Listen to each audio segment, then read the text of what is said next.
Welcome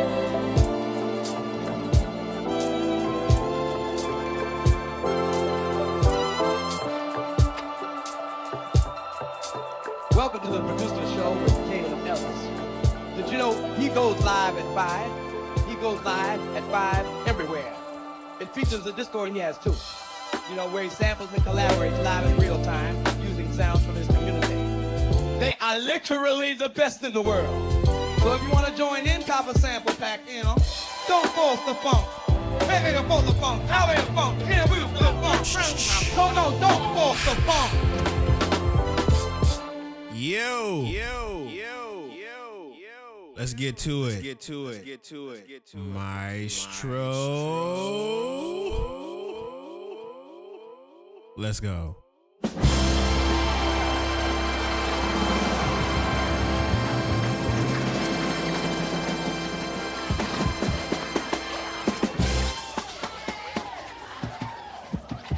What's good, everybody? How y'all doing? I'm about to throw some little applause. We are live at precisely 5:37. I did not expect for, let's just say, long story short, I did not expect my computer to go haywire. I am fully aware now at this point that, your boy is gonna need a new laptop at some point, probably before this tour starts next month. Aww. I know, but we're good.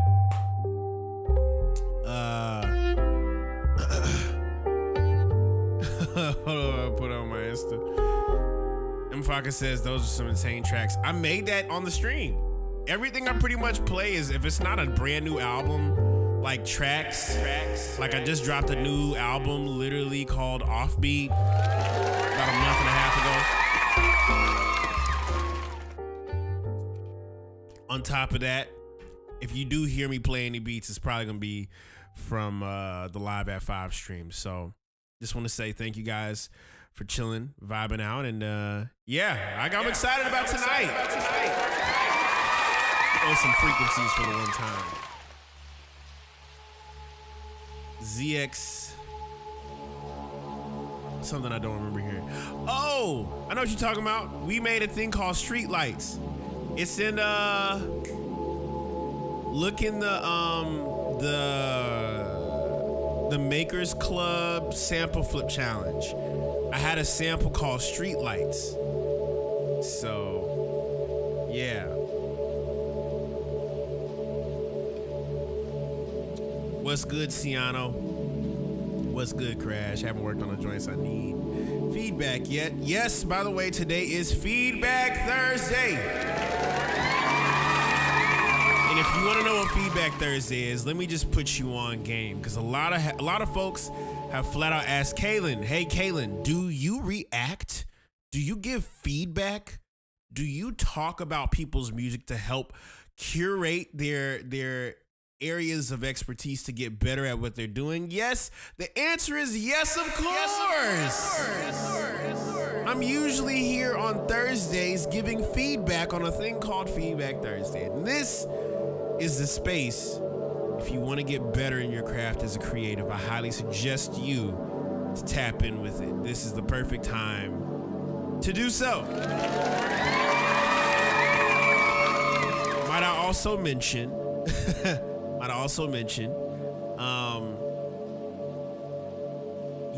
I'm going on tour as well. Did I tell y'all I'm going on tour literally in April? So that's a whole nother thing of situation. But it's a whole nother story. Let me show you guys how you can join the Feedback Thursday Q slots. We have a thing called Feedback Thursday, and every Thursday we try to curate some time to just talk and create and show off all the music and give feedback to it. We got a raid. Oh God. There's a raid, y'all. Dear God.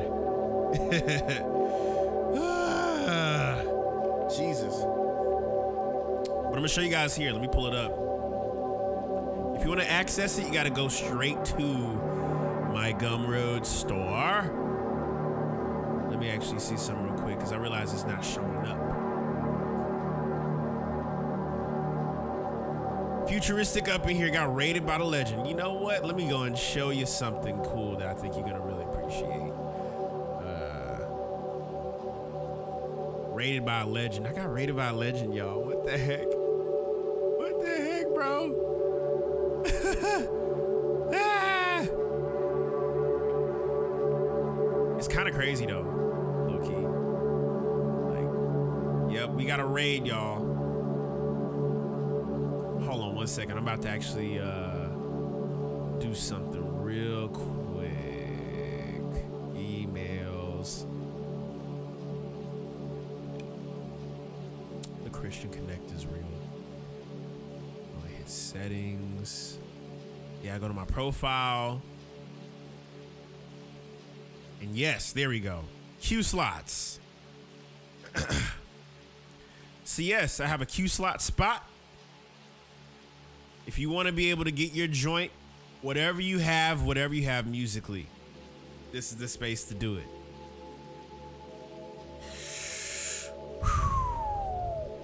So let me give you all the little details, because I know someone's going to ask, like, what is Feedback Thursday and how does it work?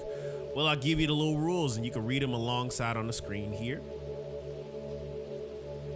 Reserve your Q slot to get your track viewed live during Feedback Thursday streams, aka this moment. How do we get the samples? You cop a sample pack, cop something from my Gumroad store, cop something from Discord.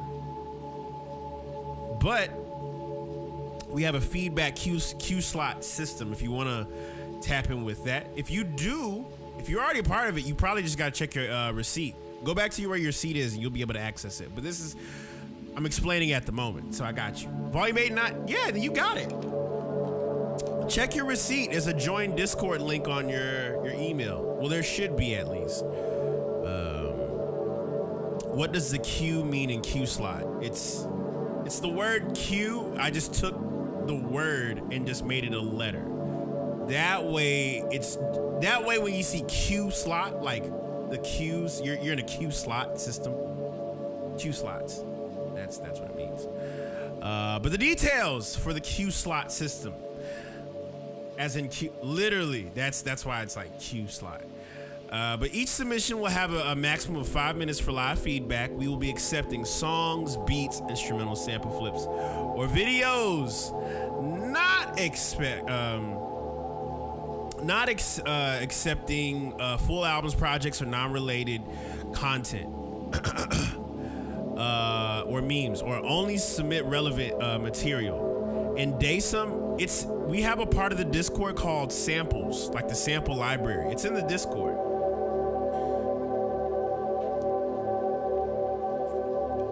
There's a sample library where we have a bunch of other samples that the Discord community has also uploaded. So that's how you'll be able to get access to it. I hope that makes sense. It's like hashtag sample library. It's in the community function of the Discord, which I will explain in a second. But the Q slot opens typically 8 a.m. I opened it at 10 a.m. this morning, but we got some pretty open slots. If you want to be able to secure your slot, I would highly recommend you to get one. How it works: you purchase your Q slot to secure your place. After checkout, you'll be directed to a submission form. Join the stream to hear your feedback live. Now, here are the important notes. Spots are capped, so submit your submission early. Priority order: paid submissions are reviewed first, followed by free submissions if available. Once you submit for a free slot, you cannot submit twice on free slots. You got to give it to somebody else. We got to be generous here. Otherwise, you'll be placed at the back of the line. Submission deadline: once the stream starts or slots are filled, no more submissions will be accepted. Any inappropriate submissions will result in a permanent ban, and vice versa. Jay Blaze says, "Don't you dare!" So yeah, that's basically the Q slot system. That's what we got going on. We're doing feedback tonight. So yeah, if you want to tap in with that, I highly suggest you to just tap in. Cop a Q slot. Tap in. You don't want to regret it, because there's a lot of talented people here. It's one of the best places to be if you make music, if you create. We're makers, okay? Makers. FJ89 official. How you doing, bro? Honestly, man, I'm gonna be honest. I didn't get a chance to work out today. But I did get a haircut, so I feel just as good as when I go to work out. I feel like I got like the same kind of like lift. I mean, y'all see the hairline? Appreciate you. How about you, man? You doing all right? You doing all right? And I also saw someone ask a question. Patty said, is Offbeat a collection of your faves since You Are Here start, or were you going for something in particular? I was not going for anything in particular. I collected a bunch of beats that made me realize with Offbeat, if anybody ever gets curious, Offbeat was a collection of joints where I recognized my drum playing was not necessarily on the one, but I was perfectly on beat the whole project. But it's deeper than that. It's deeper than just Kalen Offbeat. I was getting experimental with it, you know. So yeah, that was the whole thing. But if you listen to Offbeat, that is basically, I want to say a lot of those joints were older records, probably after You Are Here start, that I was like starting to contemplate on being like, what if this was the next thing? So yeah. But yeah, if you want to submit, I highly suggest you to tap in here. I'm actually going to put this here, feedback. Let's see what pops up once I do this. Feedback. Secure your queue slot. Secure it. Secure the queue. That grooving all day is so saucy. You know what? I appreciate that, bro. I've learned to be more confident in what grooves I lay down now. So it's, especially something like that. A lot of those ideas were like about a year, 2 years old. Especially All Day, Chosen. M. Faka says, I want to hear about the time you needed to force the funk. You really want to, do y'all really want a story about how about a time I needed to force the funk? Do y'all really want to know that story? Because I'll tell you a brief one. I'll tell you a really funny brief one. Because, you know, I don't like forcing the funk. By the way, if you have not gotten yourself a snack, highly suggest you to do so, because now is the time. Now is the time. Right now to grab a snack, grab yourself some nourishment. I'm actually going to turn my AC on because it's a little bit hot in here. And what I learned about heat from my brain is that when it gets really hot, I start to hallucinate a little bit. So we don't need any sweating or hallucinating going on in this session. I want to be able to be fully attentive to you guys. So if you have not tapped in, copped a queue slot, highly suggest you to do so. I'm actually going to leave this screen on. That way, you know, I'm going to just step out for a quick brief moment, and we'll begin the process for it. But I'll probably talk about a little thing about how I, you know, defined as forcing the funk. I've never talked about this before, so this should be interesting. Give me 1 second. I'll be right back. I'm gonna grab yourself a snack, grab yourself some chips, grab a water, tap in. I'll be exactly right back in just a few seconds. Welcome to the Producer Show with Kalen Ellis. Did you know he goes live at 5? He goes live at 5 everywhere. It features a Discord he has too. You know, where he samples and collaborates live in real time using sounds from his community. They are literally the best in the world. So if you want to join in, cop a sample pack, you know. Don't force the funk. Heavy to force the funk. Heavy to funk. Can we for the funk? Don't force the funk. All right. So, yes, but cop yourself a queue slot here. Get one. Start seeing Bootsy Collins. You know how back in the day they used to get really like psychedelic with the. That's low key how my brain becomes when I get like overheated. Low key, random tidbit about my life. I recognize that whenever I would go to bed, and sometimes I would like overheat. I found that I would just kind of like, I would toss and turn, but never would get comfortable. So, M. Faka says there's a time where a track session you're working on gets stuck. It's going nowhere. All right, so I'll tell you a quick time. So I'm trying to think because I have a couple stories. I'm thinking about the one time back in 2019. Okay, so the year is 2018. The year is 2018, and I at the time was doing Uber Eats and Postmates, and I'll never forget my buddy, aka Paul. He goes by the name Cowboy Killer. Shout out to Cowboy Killer, GFL Cowboy. He is also an artist and a creative, but at one point I met him in college. We basically took all of our gear when I met him in college back in 2015, 2018, 2019, and just combined it into one giant room. This room was dedicated to record literally anybody, everybody, anything, any kind of genre, any kind of style. And he basically opened up his home for some of the most creative individuals in Orlando, Florida. Anybody has ever been to our studio, I'm gonna just throw out a street name, John Court. We used to be on John Court at one point, and I'll never forget, he actually managed to get a house. So the house was on John Court, random thing. But I'll never forget, he would invite a lot of people to come and do like sessions. And sometimes he would just be like, yo, would you be down to engineer this session, Kay? And I'm like, yeah, sure, I'm super down. And the way I thought about music at the time was that like, if it was something I've never tried before, I'd be willing to do it. Even if it took me hours to crack it, I'm probably gonna sit there and figure it out. And so I ended up in sessions that dealt with rock music, alternative music. We went from trap rap to like the Miami rap scene with XXXTentacion. Rest in peace, X, by the way. But I literally was in a room with dozens of talented individuals, and individuals who were just curious about music and didn't really know what they wanted to do, but they were paying, and it was great. Now, talking about forcing the funk, a moment when I did. There was a session that I had one night, and I'm blanking on the gentleman's name.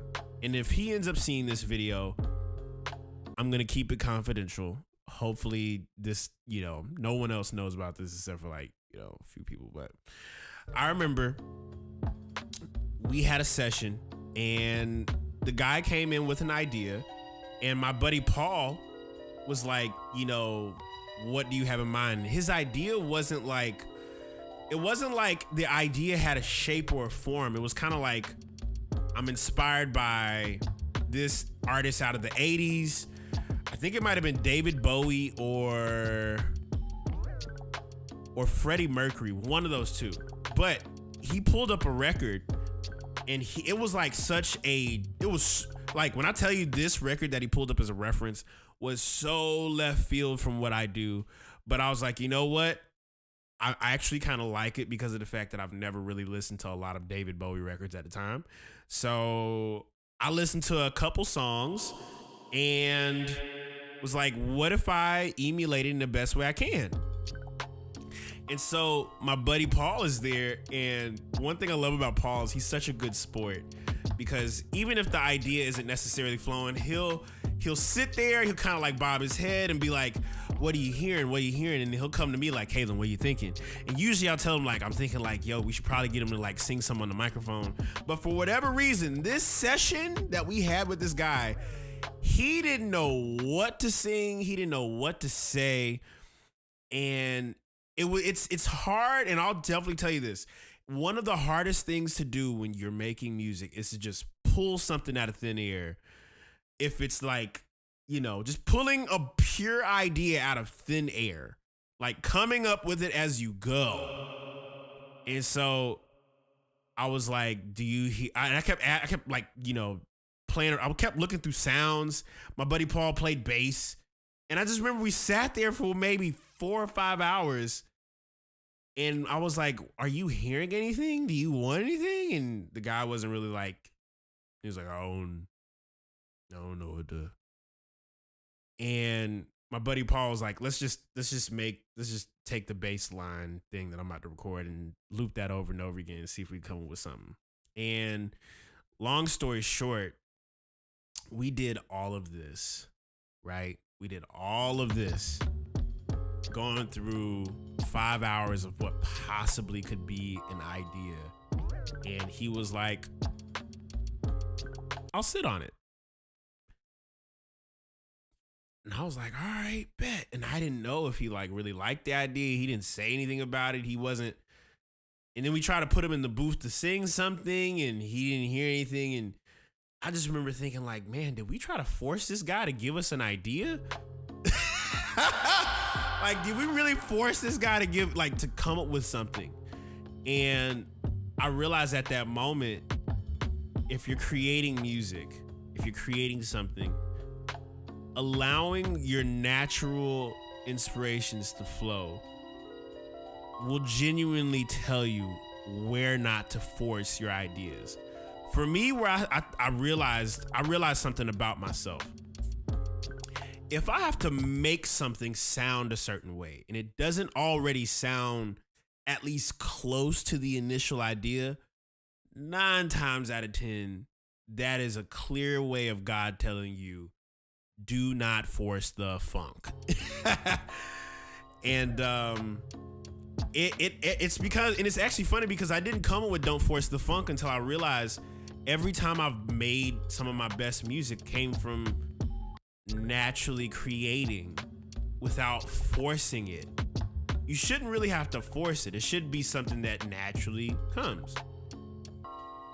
And it's actually hilarious because I remember working on The Funk Will Prevail and I was like, it's the best way I could describe how I create. But I feel like this situation aided to it, if that makes sense.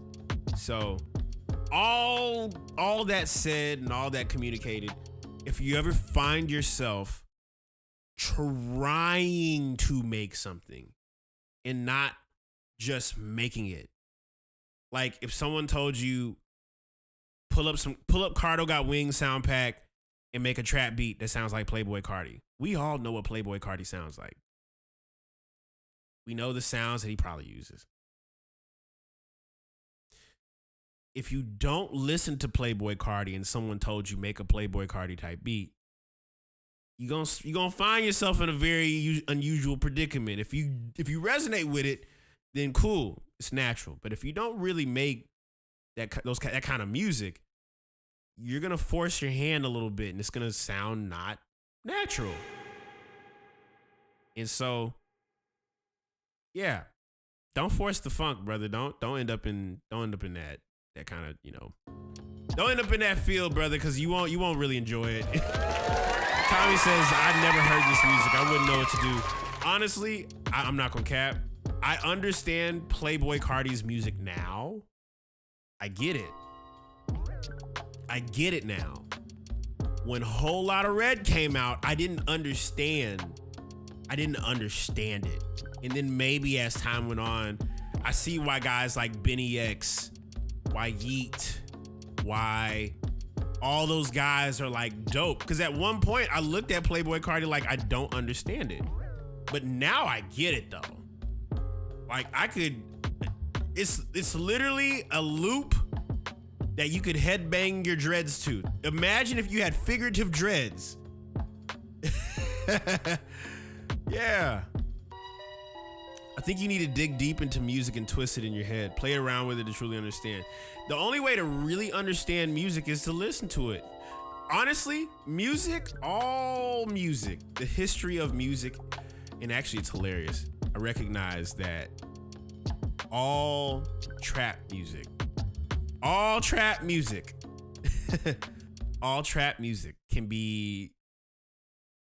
can find its way all the way back to reggae. Think about it. All trap music can be found going all the way back to reggae. And it's crazy because I actually looked this up. Playboi Carti is Ethiopian, bro. He's like Ethiopian and black. And as soon as I found that out, I was like, that makes so much sense why he sounds like that. Like, I get it now. It's not just the sound I get, but I get like what he's inspired by and where it came from. So like, if you know where something came from, you can trace it back to the source and be like, oh, you know. Did you watch Hip Hop Evolution? No, I didn't. I've been deep in understanding hip hop since 2002. Yeah. If you want to like dancehall digital in the 80s, the 70s, you can trace all that back to like reggae in the 70s and 80s. All of that. Like the trap halftime MC. A rubber come tum tabatun ta ta da hatun da da da da da da da da da. Drum and bass? Drum and bass? Like, and it's crazy. I actually had a music history class in college and they all of that.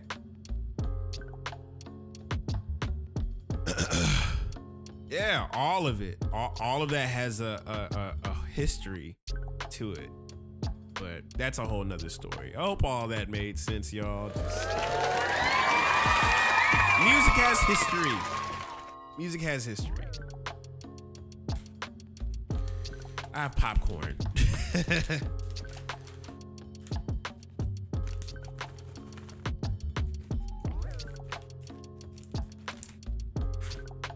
All right.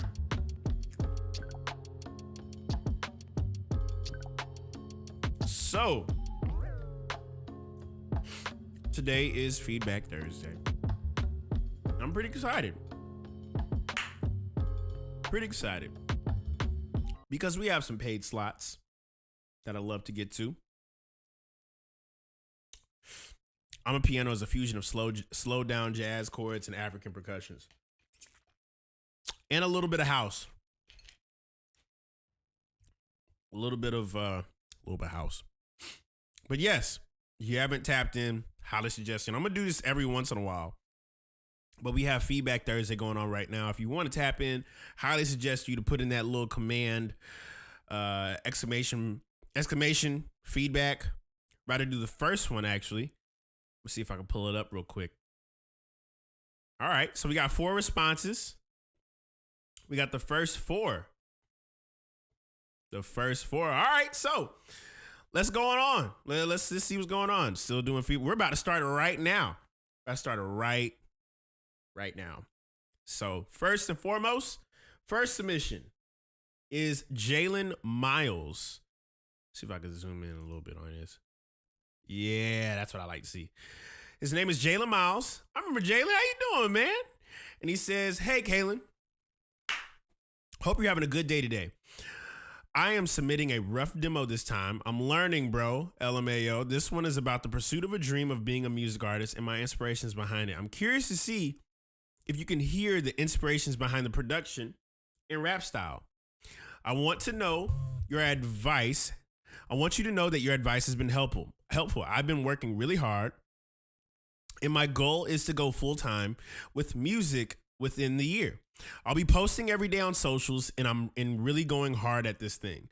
Thanks for listening, bro. And as always, feedback is always appreciated. I won't be in the stream because I'll be working. Oh, he won't be in the stream because he's going to be working. No worries. But I'll watch it afterwards. You know what? Appreciate you, man. We're about to check this out. I'm excited. You've always, premiered great work. So I'm pretty excited to see what you got going on here. Again, rough demo by Jalen Miles. Let's get it.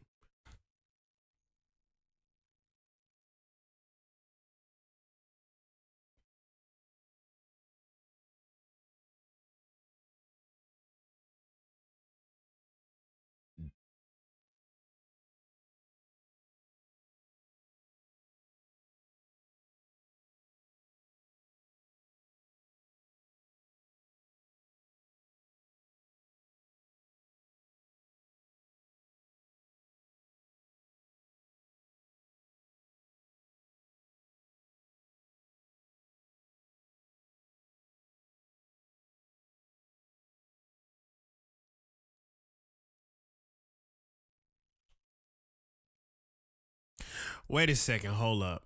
Stream. There we go. Here we go. Run it back one more time. One more time. Let's go. Here we go. I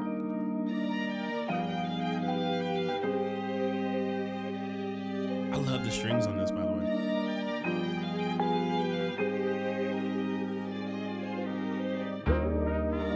Feels good, don't it? Yeah. I know it does. Woo. Yeah. Look, life has never been better. Chilling with the breeze, 180 degrees is how my life is spun around. God turned the globe and froze it on this ghost town. Cause I ain't met a friend from the city that's still with me.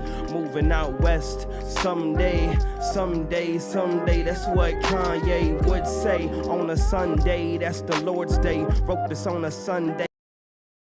Thinking about the wordplay, that's the work of God coming through me on my worst days. Angels at my side smiling at me with the devil's grin. You gon' meet us soon. All the gifts that we gave you, why'd you go and waste them? If you don't get the work, then we're coming back to take them. To be honest, I think it's fair, and I can't really blame them. I lived my life with shame for many years due to family trauma. Guess it's easier to hide away than battle all the drama. What's up? That's why I chase the rap life. Dreaming is a pastime, healing is a bright light. Time to get some sunshine, that's why I chase the rap life. Thinking is a pastime, feeling is a black light. That's why I chase the rap life. Dreaming is a pastime, healing is a bright light. Time to get some sunshine, that's why I chase the rap life. Thinking is a pastime, feeling is a black light. It's time to get some sun. Someday we gon' set it off. And someday we gon' get this off of our chest. Time to let it out, I'm living my best life.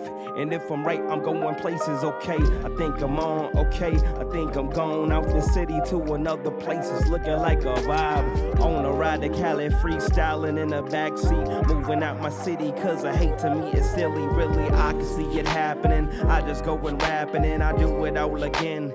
Yes, I'm an addict. Headphones on in the hallways, banging that East Coast flows, but the West Coast is slanging that dope, not the coke, but them 808s distorted out. The hell you got them brand new subs in. Those are days I wish I had back when I was 16, listening to favorite rappers spitting older 16s. That's why I chase the rap life. Dreaming is a pastime, healing is a bright light. Time to get some sunshine, that's why I chase the rap life. Thinking is a pastime, feeling is a black light. That's why I chase the rap life. Dreaming is a pastime, healing is a bright light. Time to get some sunshine, that's why I chase the rap life. Thinking is a pastime, feeling is a black light. It's time to get some sun.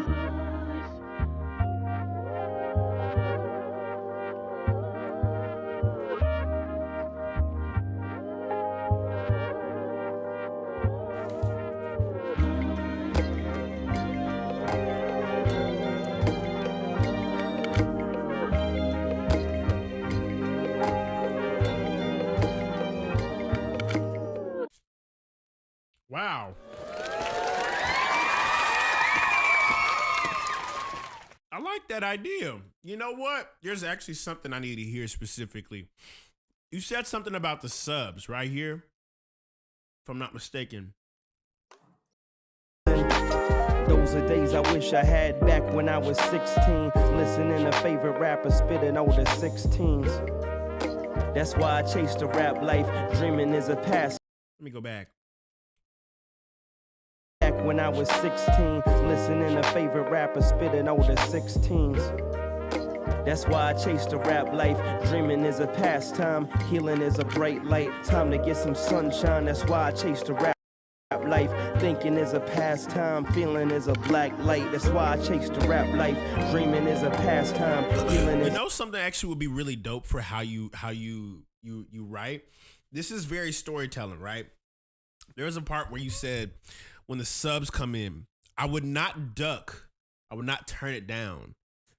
I would mute everything and it'd be just you and the subs. So, Jalen, this is a great idea. I really love it. Almost is like, you know what it reminds me of? It reminds me of, it reminds me of, what's the name of the record? Remember when, Erykah Badu, she had her like love letter to hip hop. It was like a love letter to hip hop. And when she did a love letter to hip hop, all of the parts of the song were her basically giving her ode to the things that inspired her, which isn't just hip hop, because I think everybody has hip hop, right? But when she referred to it, all these different parts of the song had a piece of what she was inspired by. So let's say, for instance, you are inspired to a degree of Kanye. I heard a little bit of like a classic old school Kanye kind of flow in your style. You know what I'm saying? And so what I would recommend doing is take a little bit of what you are inspired by and like go there. Like that's going to be something that people resonate with when you write. And I hear it in how you write. That's why I keep mentioning, I don't know, I feel like I've mentioned to you before that I hear your style mesh very well with like this, like, I don't know, stadium sound. Like this is a voice you hear that kind of represents a life, the story of someone's life, basically. That's why I've mentioned, you know, guys before in the previous feedback. But what I would lean into is lean into your influences. Wear them like a crown.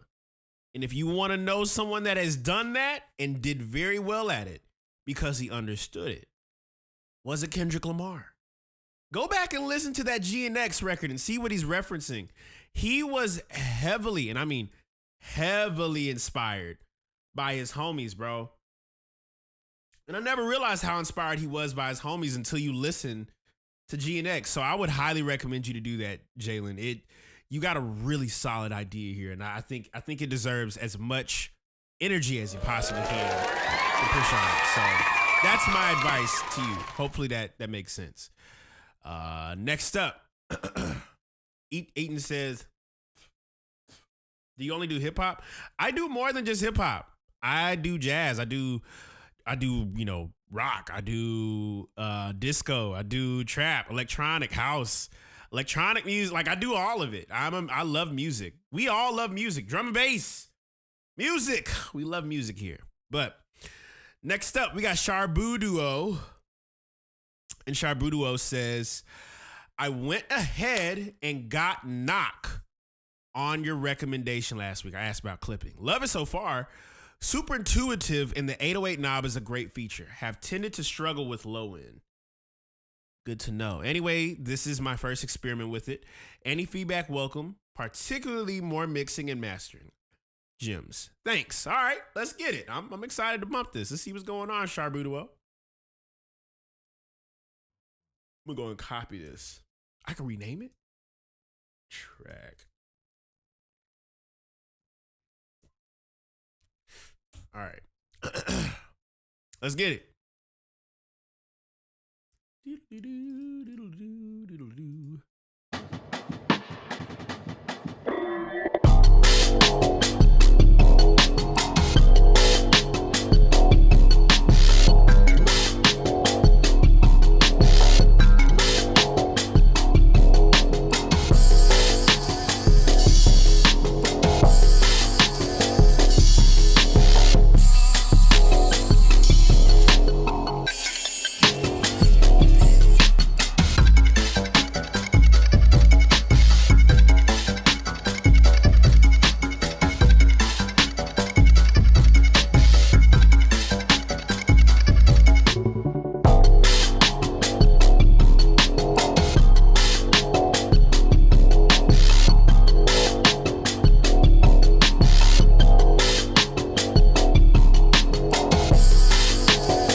know, that is actually really dope. First and foremost, I love how driving it was. That was super driving. I like the idea that when you had the pocket break kind of like come in and everything was kind of like massive and you hear the arpeggiated gung gung gung gung gung gung gung gung gung gung gung gung.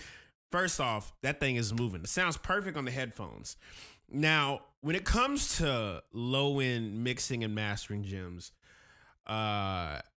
sometimes, and don't get me wrong, sometimes when it comes to clipping, and I think the Knock plugin, I think right now represents how I felt when I first really, and I mean really started messing around with compression. I wasn't fully aware of what compression did at the time, but as I started messing around with it, I realized compression is not necessarily a leveling thing.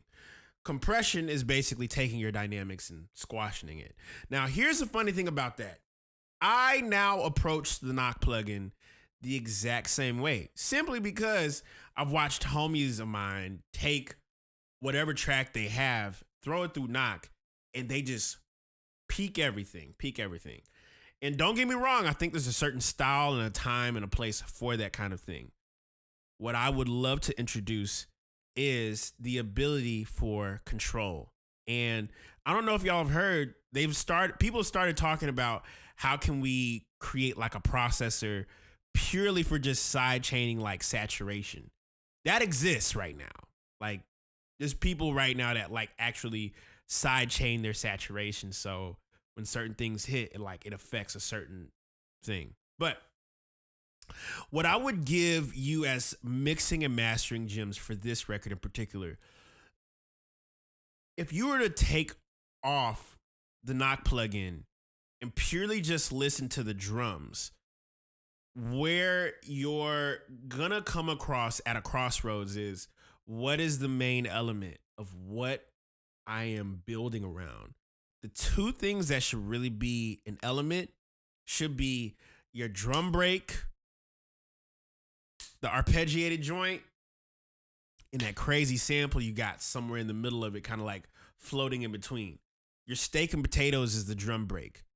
And if your steak and potatoes is a drum break and then the sample, then something like the 808 needs to come a little bit later. For instance, whenever I use the Knock plugin, of course, I'll throw it on the master, but at one point, I would just take it and purely put it on my drums. So like the 808 on it, I would purely just sample the 808. Put it in its own track. Take the drums. Knock plugin it, no 808, no sub. And then throw that in its own thing so you can control it. Really, when it comes down to mixing and mastering, is controlling what you did and getting people to feel it. So yeah, that is what I would suggest. I would suggest separating it, because what you're going to come across every time will be, I hear the kick and the 808 muddy. And I'm like, well, one of them's got to be the main anchor. Okay. So aside from that, Sarbuduo, you did a great job. And I really enjoyed it. Next up, we got Monkey Rascal. Ooh, we got a good one. All right. We got a SoundCloud upload. See what's going on. Gothic by Monkey Rascal. Oh, God.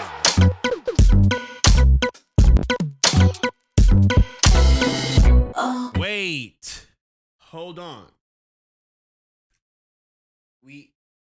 Is this what we're about to do right now? Is this what we're about to...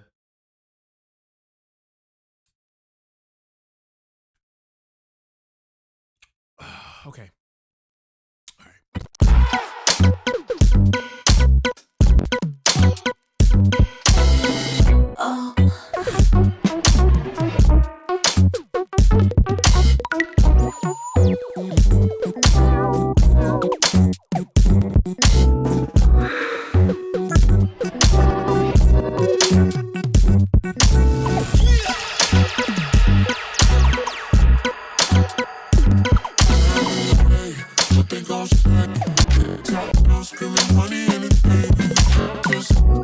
Oh,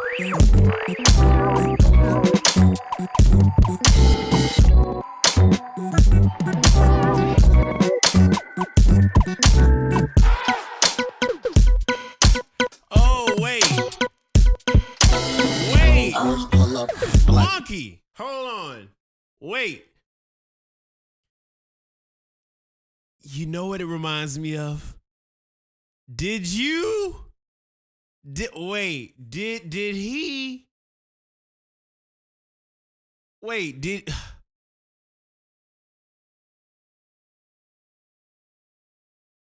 Wait, no. I know what. This sounds like the song. It sounds like Dark Child? Because I'm hearing it. Bro.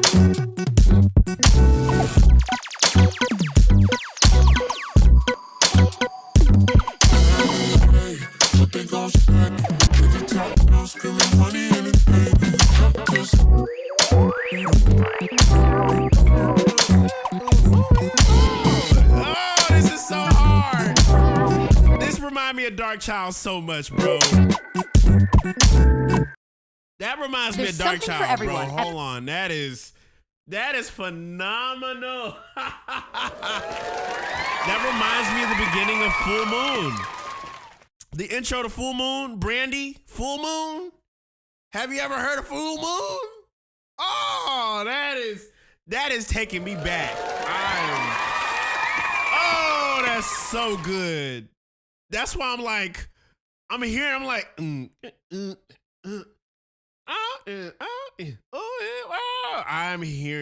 a whole thing with that. That is phenomenal, Monkey Rest. And we also got an image. Oh, and he got the Fly Low. Listen. Anybody who cops this album, be fully aware. This is probably like the only like kind of submission I'll take if it's not like music, but this is such a great EP. Pattern Grid World is amongst one of the most innovative. It's by far one of the most innovative albums ever. It's not even an album, it's an EP. It's like 7 songs, but it hits like an album. Ugh, Jesus. Shout out to Monkey Rascal. Thank you for reminding me of that. Next up, we got Avi Adidadi. And nothing there. Okay. All right. Back by Avi Adidadi. Goslin. Let's get it. Let's get it.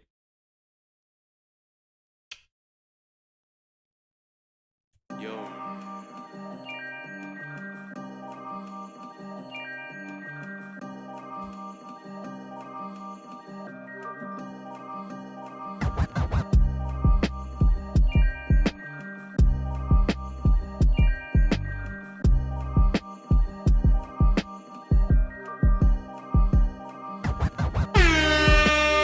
Had to throw the air horn on that. Shout out to Avi Adidadi.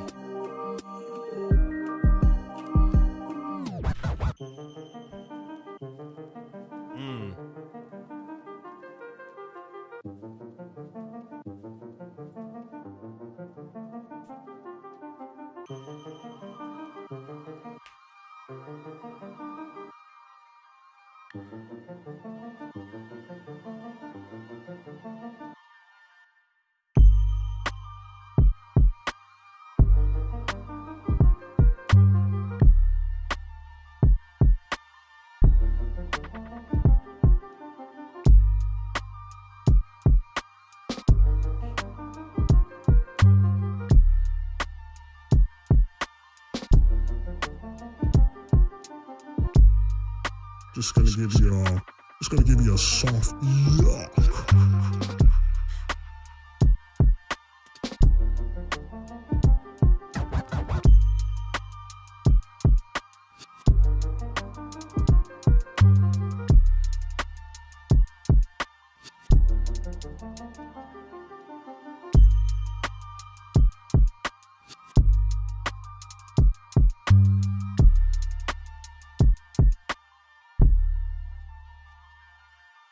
Shout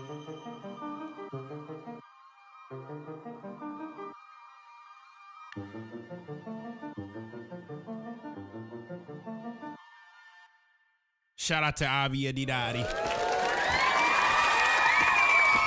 That's crazy. First and foremost, I love that like chop you through towards the end of it. That was very like, that was like arpeggiated. It almost reminded me of, I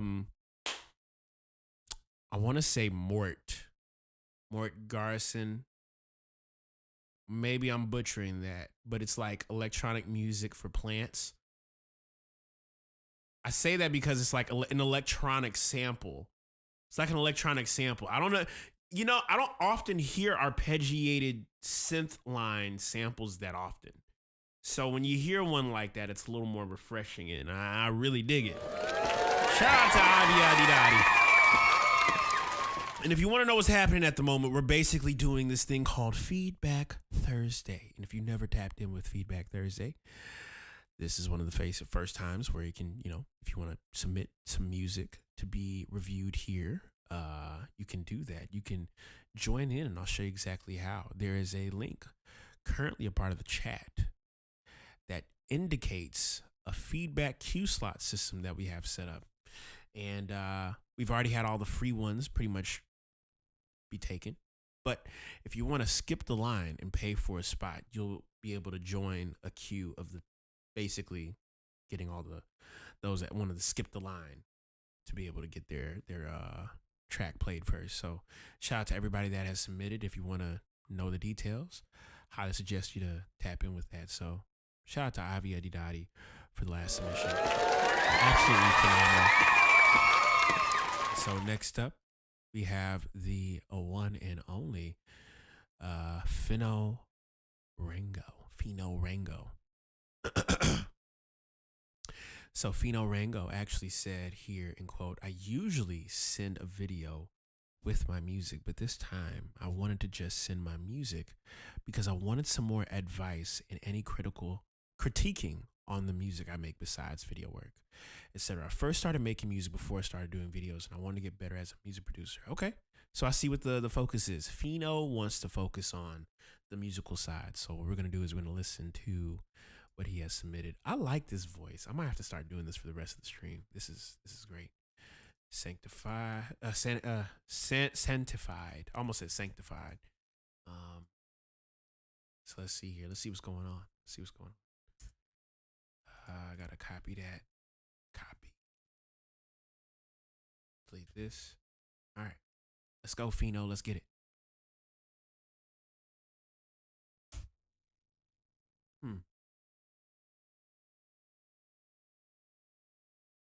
I think we're sanctified. Yeah, I'm sanctified. Sanctified.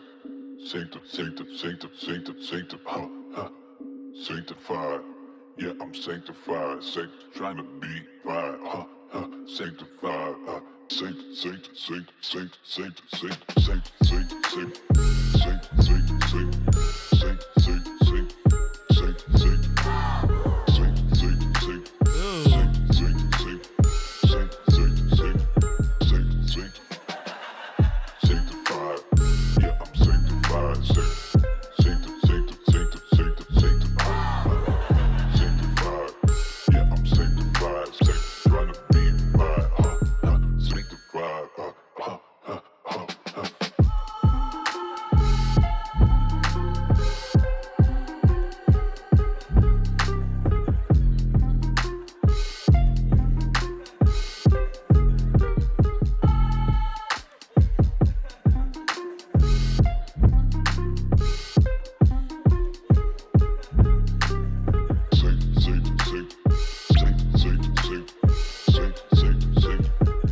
Sanctified.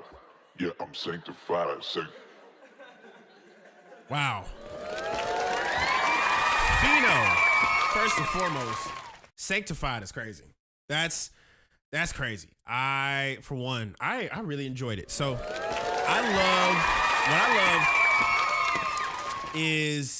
what I love is that you always have a knack for finding these really obscure ideas and moments, right? And so I think what benefits is that there are a few things that come to mind when I hear an idea like that. I recognize the hi-hat, I recognize the clap, I hear the influences. I think something that I appreciate is that all the sounds have their own space. So musically and as a music producer, creatively, it sounds like you have a ear for what you desire. And I think that is beautiful. I think it's dope because it kind of calls on a few things that I like to think about whenever I'm like making music. Yeah, you low-key have like an earworm kind of thing.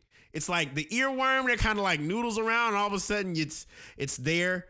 You have that tendency to do that. And I'm recognizing it now because you've not only shared that with your videos, but I've caught that musically as a pattern for what you desire. Now, what I would kind of look towards is there are a few sounds that you've done in a few records that kind of give this like really beautiful cheekiness. And someone that I think resembles that cheekiness perfectly is like a Pharrell Williams. And so what I would low-key do, how like you approach your sounds and like the choir and then like the atmospheric effects, every sound has its purpose. I would lean heavier into dialing in your concepts. Like Sanctified, I hear the children's voices, I hear the choir, it reminds me of like a Tyler and Pharrell kind of energy, but like with like a count bounce almost. Like imagine if Tyler and Pharrell were like a little more raw. And I had to like kind of turn off the headphones and listen through the speakers for a moment because I kind of like felt like if you crank your drums a little more, I think it'd be like, ooh, bump, bump, bump, bump. Crank them drums, crank that vocal, and let that be your main piece of whatever you build around because you have the ability of creating an earworm. That is powerful. So I would recommend diving into some influences that like, does cranking mean clipping? No, cranking means turning it up. Now, if that does result in clipping, then sure. But I love to crank things. I can't, even my voice, you guys will know that I will crank the heck out of something. Cranking it. Just turn it up. Turn it up. Turn it up. That clap is so good. That kick is so good. Everything about the drums, that do-do-do-do, do-do-do-do, do-do, that's an earworm. I would crank the drums, turn up the drums a little bit, turn up clap, and low-key, I would play it through speakers. Play it through like a couple speakers, and if you're not hearing or AKA feeling the sound, because that's what I usually try to aim for. And feeling the sound doesn't mean turning everything up where it's blasting your eardrums out. No. It's like when you hear low end on your headphones, but you're not hearing low end on the speakers, what you're really looking for is not to hear something. Because there's bass there. You're looking to feel it. Feel it. Like right here. This right here. I'm going to go to this part right here. This piece right here.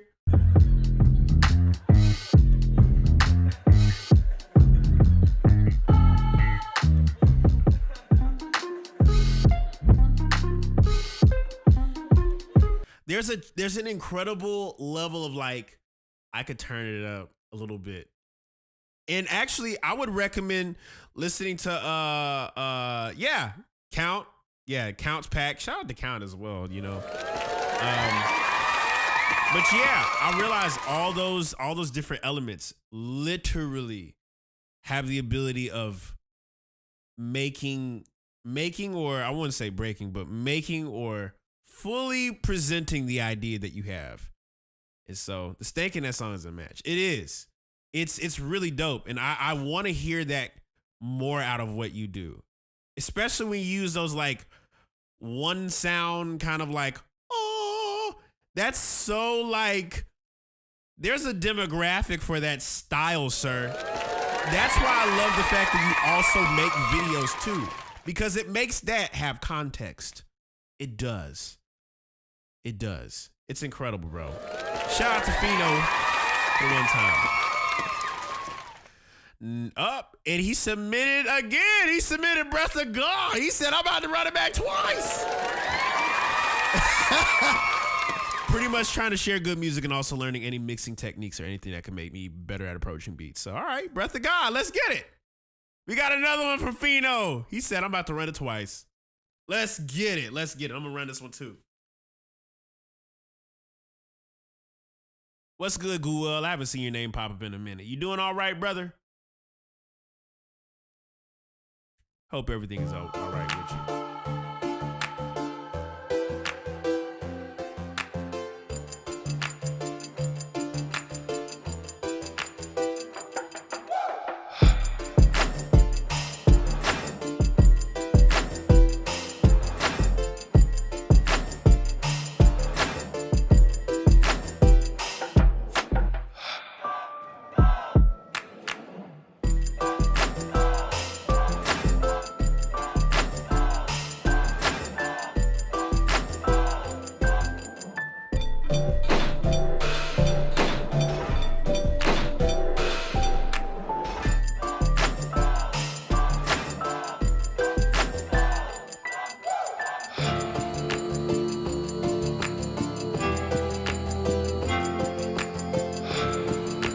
What's good, Kadeem? Appreciate you, brother.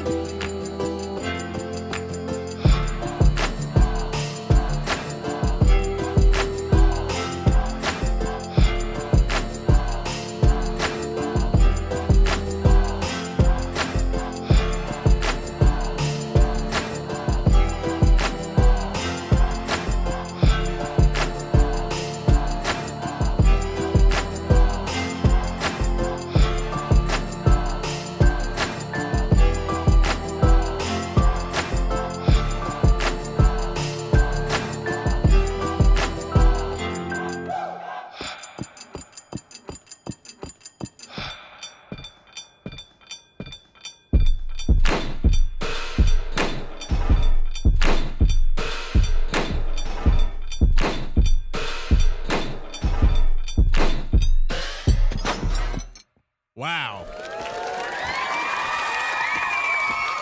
First and foremost, what? Bro, that is phenomenal work. I mean, low key, I kind of like your approach already. It's very signature. And I actually, if Ciano, if you're part of this, the chat, I'm going to use you as a reference when I say this.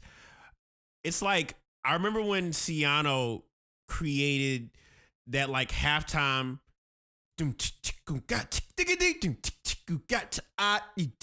He has like a signature approach to his drums, and there's like a certain style of choice that goes along with it. With Fino, to kind of like, let's say if we go beyond another level beyond that statement.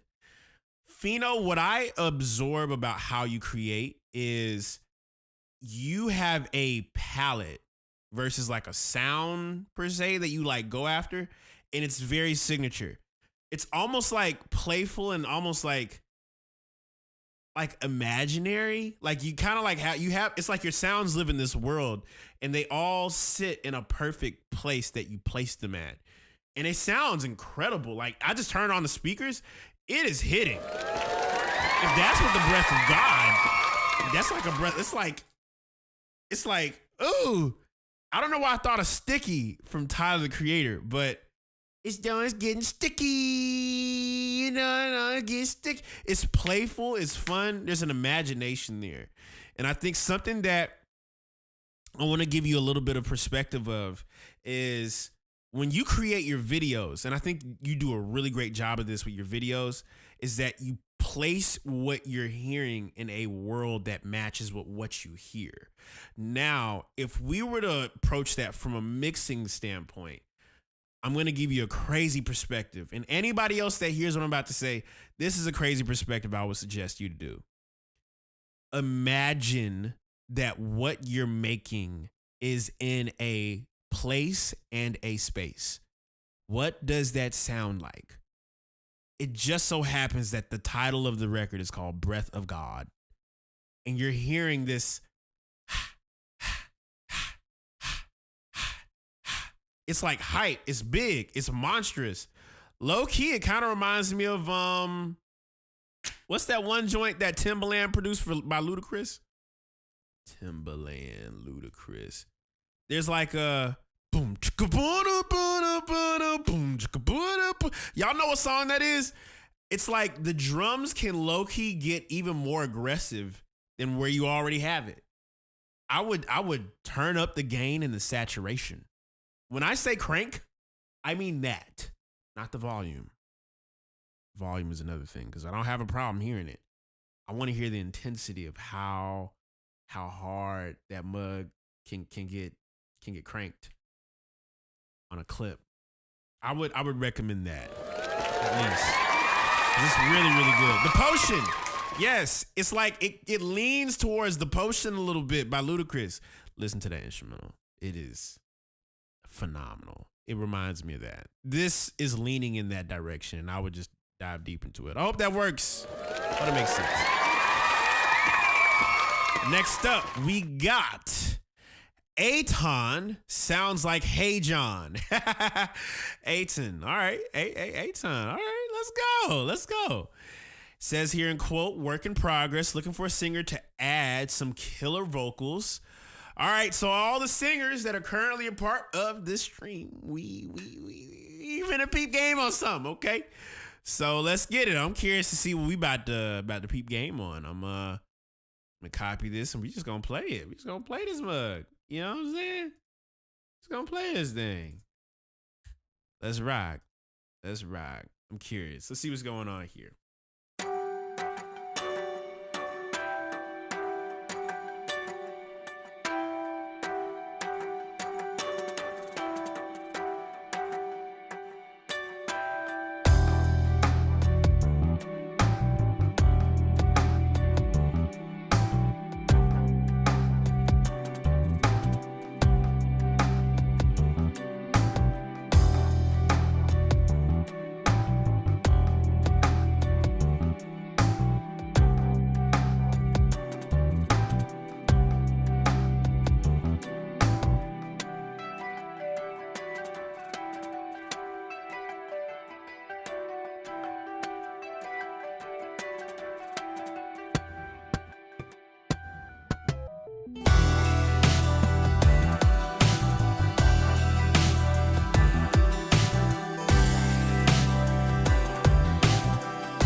this really I'm gonna hold my thoughts, but this reminds me of like 1997 or 1998.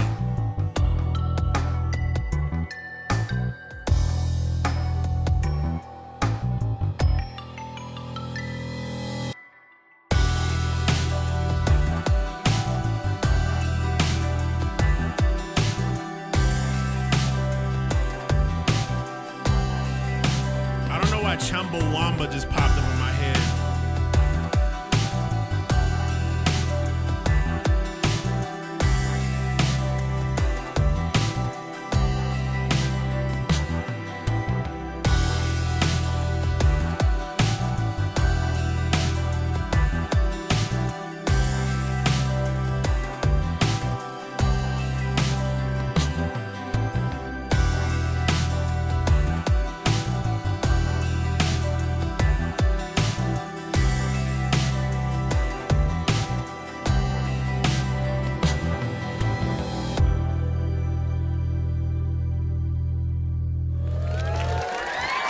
Shout out to A-Time, man. First and foremost, I love the arpeggiated, guitars. I love the fact that like everything flowed so well. Like that was a very smooth listen.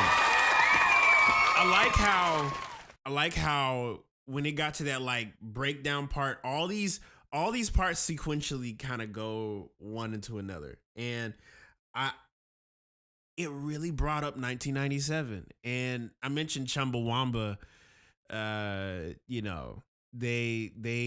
if you guys don't know who Chumbawamba is, they made a joint called Tub Thumper years ago.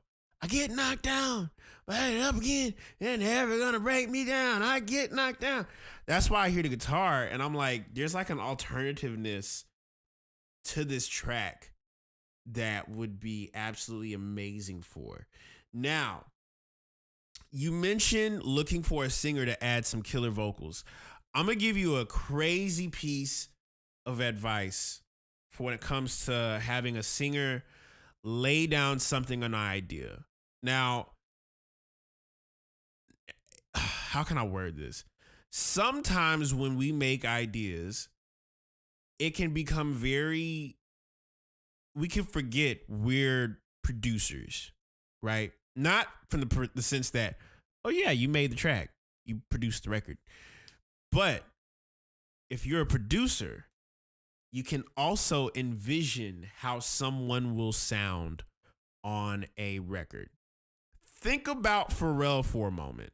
What I love about Pharrell and what I love about the Neptune story is that their sounds and sonics didn't just placate to hip hop, rap, and rock, but it was pop music, like pop. Their sound was like pretty much in every single lane of music radio at the time. But what I liked about it is that space of music, right? That space of music, at one point, Pharrell would lay down the core idea and he would just give it to people, right? And so what that did is it prohibited the singer or the artist on top of it to not have an idea. They would hear it and instantly be like, you know what, I could hear something like this. I could hear myself singing that. I could hear myself doing this. That's why, the Neptunes, Pharrell, Chad Hugo, that's the reason why they like were so tapped in with that. And it was simply because they were basically writing the song. They already had the idea. And I think what we tend to take for granted is that you set the tone for what a singer will add to a song or put to a song. And even me, I've done that so many times where like I have these really obscure ideas where I hear someone doing something on a track. NERD, yes. I hear someone doing something on a track and I will lay down a little idea. But you have to trust that thing. I would recommend putting your own vocals as a demo and sending it to said artist. That's how a lot of Pharrell's records came out. That's how a lot of NERD's joints happened. That's how a lot of the Neptunes got a lot of their placements because they were already writing the songs and just gifting it to artists, you know? And before you know it, you got something special. So I would recommend doing that. I'd recommend going down that rabbit hole. I would for sure do it. Because if you want to have some killer vocals, you got to have a direction for it. That'll be easier for you in the long run, if that makes any sense of what I just said. So next up, we got Guel. Hey, my guy Guel, what's good? He said, much appreciated. Head of time, mainly looking for mix/arrangement help, breaking out of a few habits, i.e. gain staging, and hope I'm not creating any new ones. Thanks again. No pun intended. Let's go to the YouTube video and see what's going down. All right, Guel, let's get it.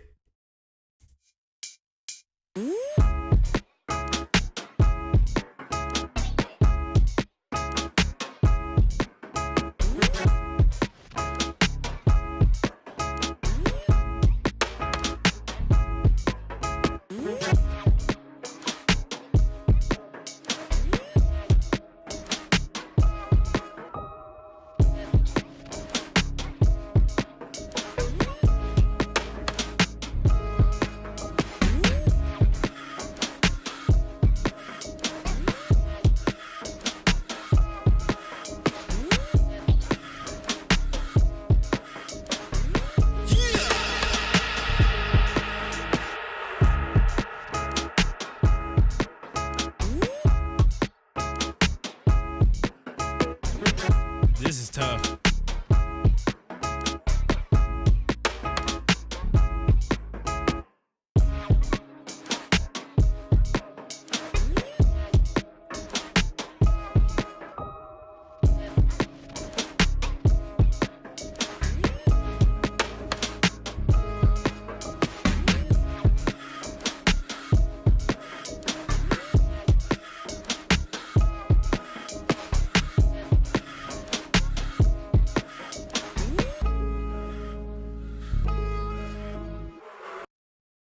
What in the world did I just witness?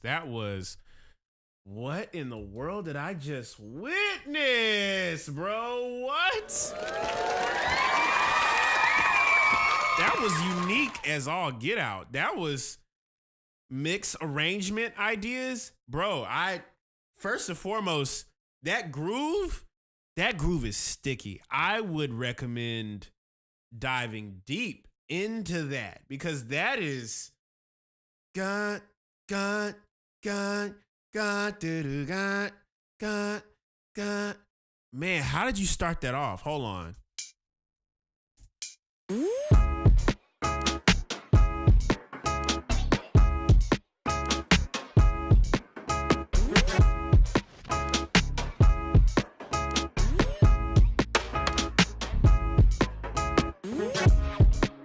Ooh, okay. So, idea. Right? Your core of this track is God, do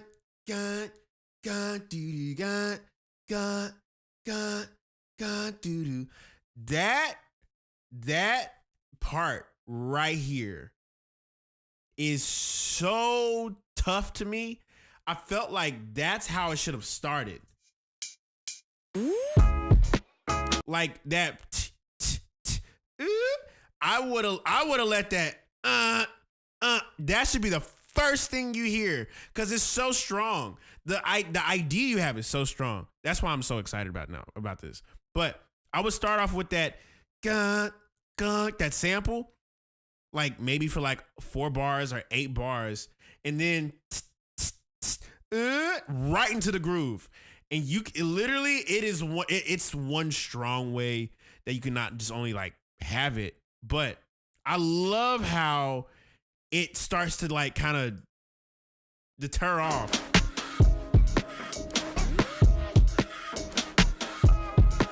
That's tough, bro. That is. Man, honestly, if I were you, like, I don't know necessarily if there's any like mixing things I would consider. I would say your atmosphere once like that, you know, your atmosphere is going to be more of a thing that's going to be like your your anchor once that sample comes out. I don't know if you have any reverb or any kind of like delay action or like moving going on, but like you can crank those up a little bit more if you want. Make it sound like it's a quick thought, like low key. It sounds like a quick thought. Dun, dun, dun, dun, doo, doo, dun. Almost like an alert. What if, I got a crazy idea. What if your song title, Quick Thought, was basically your mind's way of alerting you of like, you're thinking of something. It feels so like you're moving, you know? You're moving to something. Are you moving to something or moving from something? You see what I'm saying? And that's what I love about that. I love the fact that it's called Quick Thought. It sounds like a quick thing that you do, move. Like you can expand on that if you really want to expand on it. That is what I would suggest. I don't have any mixing notes because I think what you titled it and what you portrayed is so very well put together, and I think that is incredible. So he sent a hey, we got a thanks from Google. So that made sense, bro. I'm just kind of shooting off the hip. That's what makes sense to me. And yes, if you want to tap in with what's going on, we have this thing called Feedback Thursdays, where we listen to everybody that, you know, submits tracks through the Q slot system. And what I love about this is that there's always something dope that you're gonna witness here. So I love to just kind of give feedback where I can help, you know, because I want to be able to like see you guys win. So if you have something worth of value that you want to share here on the stream, you can submit your work here on the stream and we'll be able to listen to it and I'll give my honest feedback of it. If you want to tap in with it, I'm going to go ahead and just, you know, put that little feedback right here. All the free slots are pretty much taken, but if you want to skip the line, I highly suggest you to tap in. Please do it. You don't want to miss out on what's happening because we got a lot of talented people here. You may never know who's watching this stream right now. I got a lot of cool friends. So, with that being said, shout out to Guel.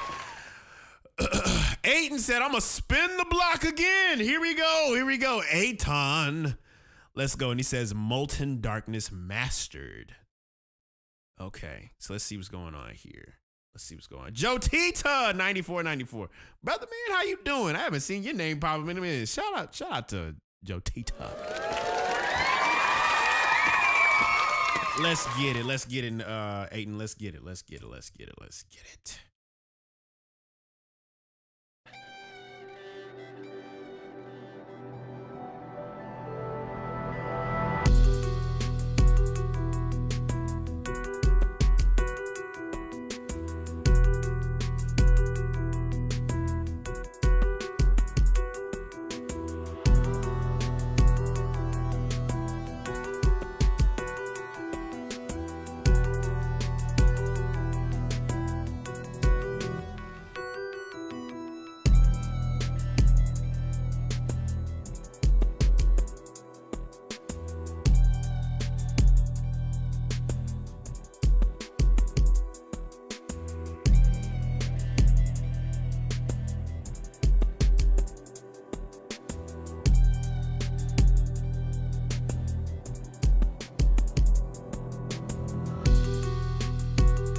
Wow.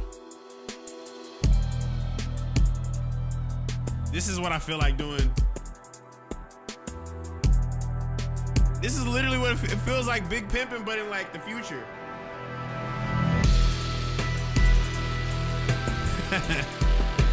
It's like that and like a hybrid of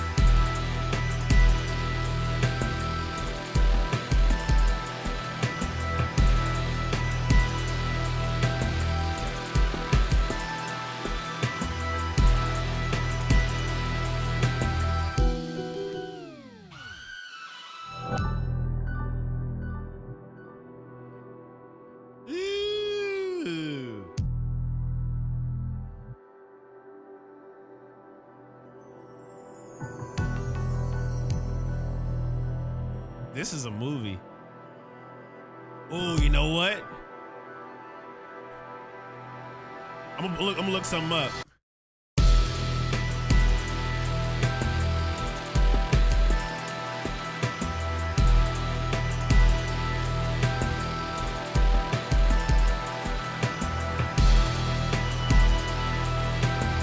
You remember Mirror's Edge?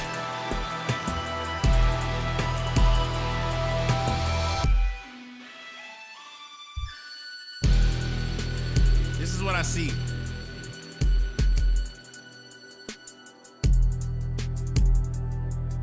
Ooh.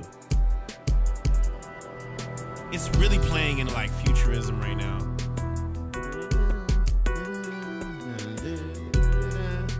That's tough.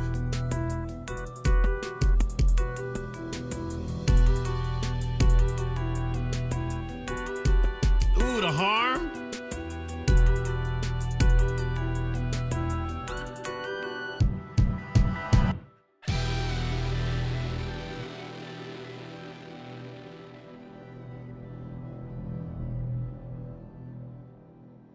That's tough. That is.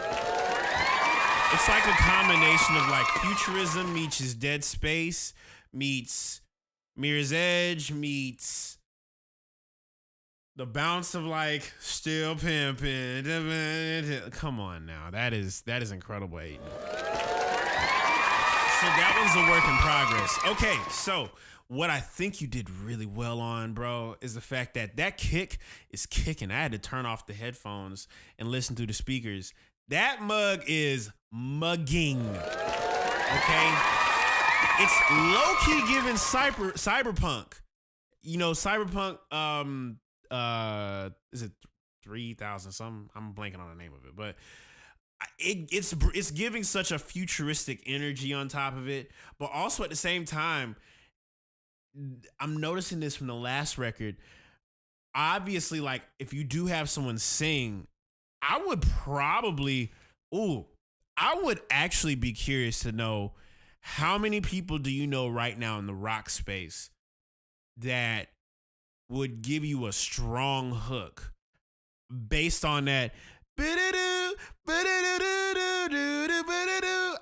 That is very like, that is very rock. Okay, it is. I would lean heavier into that. Now, what I would say is, if this is a work in progress, I would crank that snare up because, man, it was bouncing, bro. And I think if anything, whatever volume or gain or like level of where your snare is, you could turn that mug up. You know, even the title is so metal. I love it. It's like leaning, and not even just this record, but even the last one. I could probably hear like someone in like the new metal rock kind of area to kind of like go down that range. I don't live in the rock world. You know what? Hold on. You know who would be tough for this? I'm thinking. If he's is Snow Aster low key. Snow Aster would be great. I could hear Dutch Kimball on this. Y'all know Dutch Kimball from the Makers Club. He's phenomenal as well. He's another power vocal artist.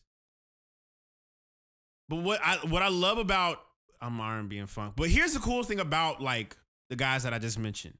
They do it all.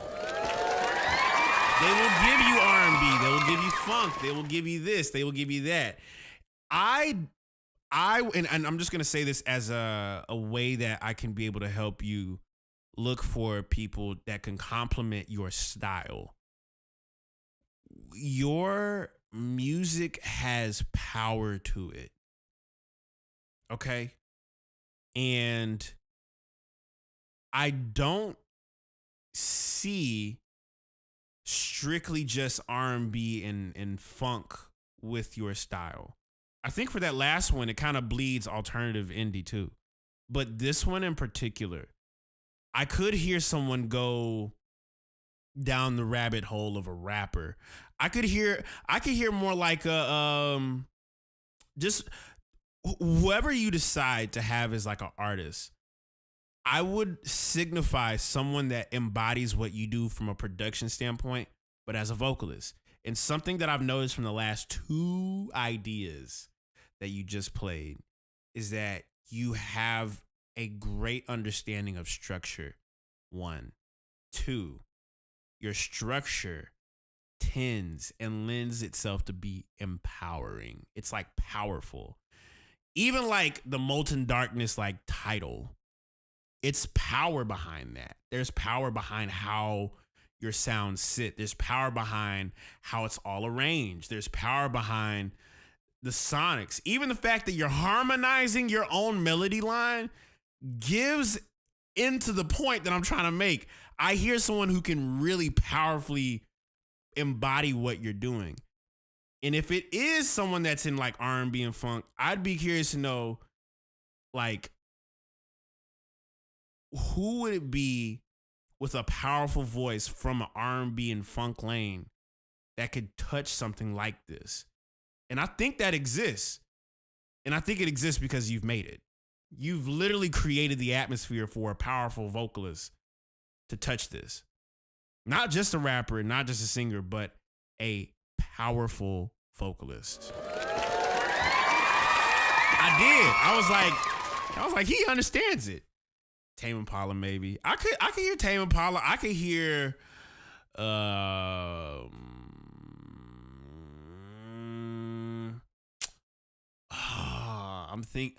definitely thinking alternative indie right now.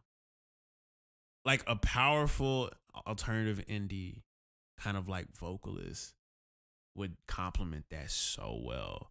Because you get a blend of all of it. And I think that's what I love about R&B now, is that R&B isn't rhythm and blues anymore.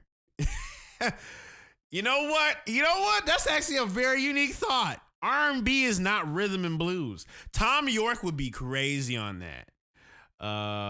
Gene Dawson, it's so versatile. Yeah, Gene Dawson is crazy. That's another one. It is leaning rock, but it's powerful. Like, you can't help but feel power hearing what you created. You know what? I'm gonna post that on Twitter. R&B doesn't sound like rhythm and blues anymore. I'm gonna just say that. whatever it is now, it's a totally different thing. I'm gonna post that on Twitter. But that's a good one, y'all. I hope that makes sense. It'll make what you're creating have more context. Because even me, I used to think like, man, I wanna. You about to start a war, low key. I'm kind of coming for smoke this year. I ain't gonna cap. But like, that's kind of one of the things that I kind of see low key with just music in general. Like, I can't look, like, given what I know about R&B, right? Like R&B music, I can't look at someone like, how can I put it? I can't look at someone like The Weeknd right now and be like, what he's making is R&B. That's not R&B. It's rhythm. It's a little bluesy. It's more sad, you know? It's more indie pop, disco, but R&B. I mean, given, you know, I say Brent kind of he still has that, like, Brent does it. He still does it. Even when you hear it's like you look in any other genre of music, ain't nobody singing 10 notes in a matter of seconds. Pop and B. Popular blues. That's, you know what? What we got going on right now here is electronic popular blues. That's what I would call it. Electronic popular blues. That's what this is. That's what the new era of, but like SZA, yeah, she still does, like, but you know what? I just killed my ex. That's more like that. She's leaning more pop. She been all over the place. Yeah. That's more indie. Yeah, that's more indie, more alt. I can't say that. I can't say.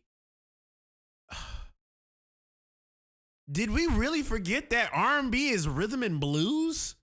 Blues. You know who's good, a good example of this? And baby, I'm a dog, just a mutt. That is R&B, okay? That's R&B. That's bluesy. It's soulful. She more like Fugees. Dude, that is. And it's actually crazy, right? Because I realized the deeper you get outside of, the more you get outside of like R&B and soul, you notice that there's not as many notes happening. You know what I'm saying? Like in gospel music, you got these full chords. You got like all Leon. Yeah. Yeah, Leon is a good one, bro. Like it's just interesting, bro.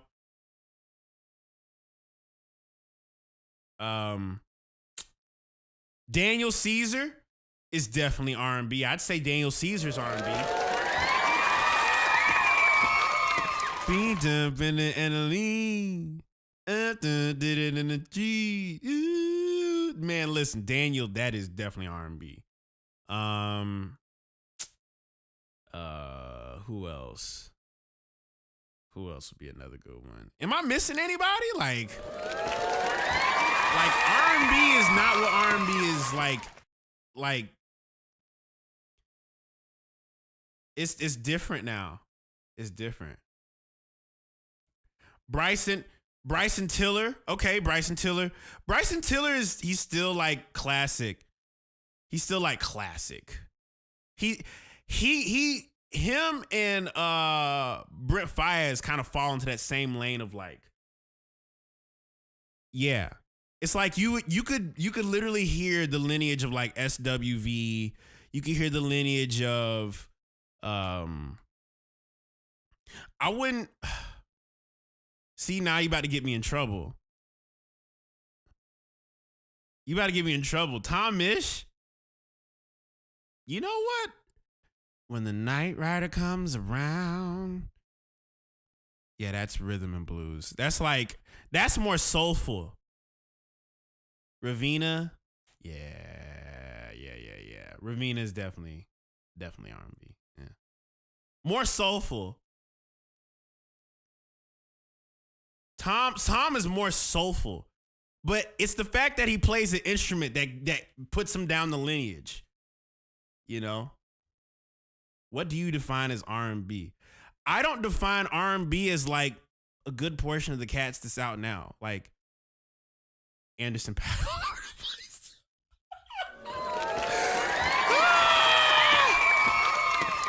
All right, so rhythm and blues, right?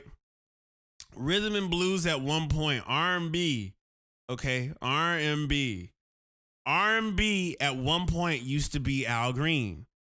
I am so in love with you. Whatever you want to do, it's all right with me. Rhythm. And it's like soulful, but it's like almost sad. Low key. Let's stay together. Like that's low key a sad song. When you really think about it, let's stay together. Leon definitely, and he I haven't bumped his new stuff, but when I first heard him, he's definitely like hard-nosed blues. He's very like bluesy. Isley, yeah. Isley Brothers is R&B. Alex Isley, R&B to the max. She's in that lane of it. Of course, it's evolved, but there's a rhythm and a bluesy element to it. It's gonna be sad. I think that's the one thing about the blues that we tend to forget. The blues ain't happy. Like, you think the blues is happy music? It's all about pain. Time moves slow. Time moves slow. Yeah, that's another one. Am I missing anything? Czar is like new era. She is the future of what it, but she's so diverse, bro. She's actually so diverse. Why I love Czar is that you could put her voice with so many different genres, and that works. Bobby Valentino is crazy. That is definitely like mid 2000s R&B. I'll definitely say that. Genuine is definitely that's old school. That's old school. 90s. Can we talk about how like the 90s was like, it's 2025 right now. If you were to go back, wow, that is almost 30 years ago. I'm 27. So it's like Charlie Wilson, bro. Call me sometime. Dude, that's where Tyler got the idea from. That is true R&B. Stevie Wonder R&B. Lauryn Hill. Yeah, I was cause she did Show me what pain is thinking. Remember when easy. She covered it with a hip hop record. All she did was take, and it was it's so clean. Craig David. Yep, that's R&B. That is definitely R&B. More on like the UK side, but like you see the people we're naming right now, right? We're not even talking about anybody from like this era. Maybe like a handful of people are still true to what R&B is. Whatever this new school era is, it's a little bit different than what we call R&B. I would call it electronic pop and blues. One time. That's what I would call it. That's what I would call what this is. It's electronic pop and blues. More moodier. I wouldn't even call it blues because most folks ain't even talking about like Brent talks about some sad stuff. He be going through some stuff. I don't know what he be going through, but he be going through some stuff. Like right now they call trap soul R&B. That's what I'm saying. Like, and mind you, I used to live in Orlando at one point. They had R&B nights darn near every night. All of my homies played all those events. Hearing what R&B used to be versus what it is now, it is very different. It has changed. It's not the same. But yeah, when Trap Soul came out by Bryson Tiller, it was like, don't play with it. I think it could get back to a place, but I think it has to, and I think this is why blues is such a heavy element.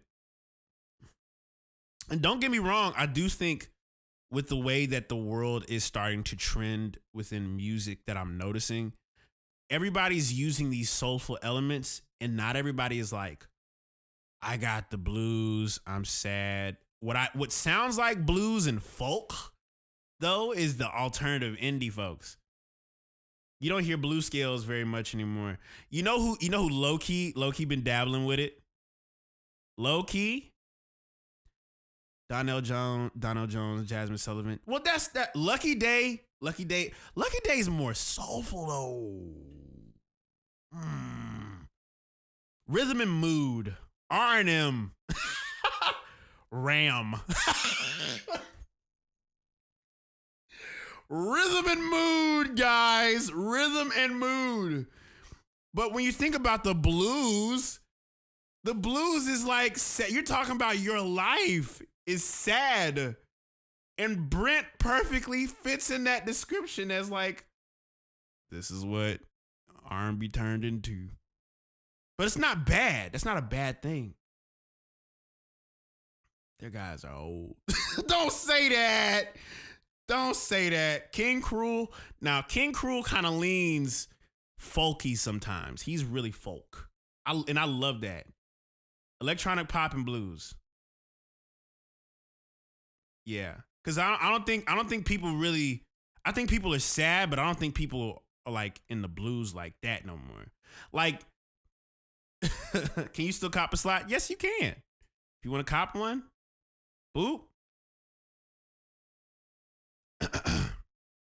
And also too, what I don't like right now is the ageism in music. I've always despised it in a way because some of my favorite producers and artists were people who were, of course, not in their 20s, and nobody in their right mind has their life figured out when they're 20. You know, not everybody gets handed that platter.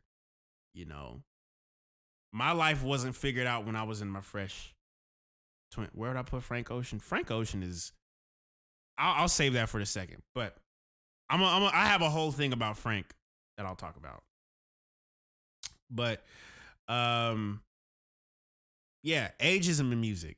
It's really whack to me. The way that like some people be like, oh, you know, you have a small window. Her is for sure. That's like the lineage of R&B. You could trace R&B within, because she was inspired by Alicia Keys, you know? But yeah, I feel like there's such a whack look on age now. And I don't appreciate how age is looked at these days when it comes to music. Like, I think it's a different thing when it comes to sports. And this is why I mentioned that we treat music almost like a basketball mentality of like, oh yeah, you know, you got this small window left. And of course your body physically is going to change. LeBron is not going to be able to keep going for another 40 years because his body's going to deteriorate. He's already having injuries already. He can't do the same exact things. So that's one thing. But music, I feel like we do too much with the ageism, and I think that's definitely got to stop, you know, because some, you know, I don't, and maybe it just be that like Raven Lene is another good one, yeah.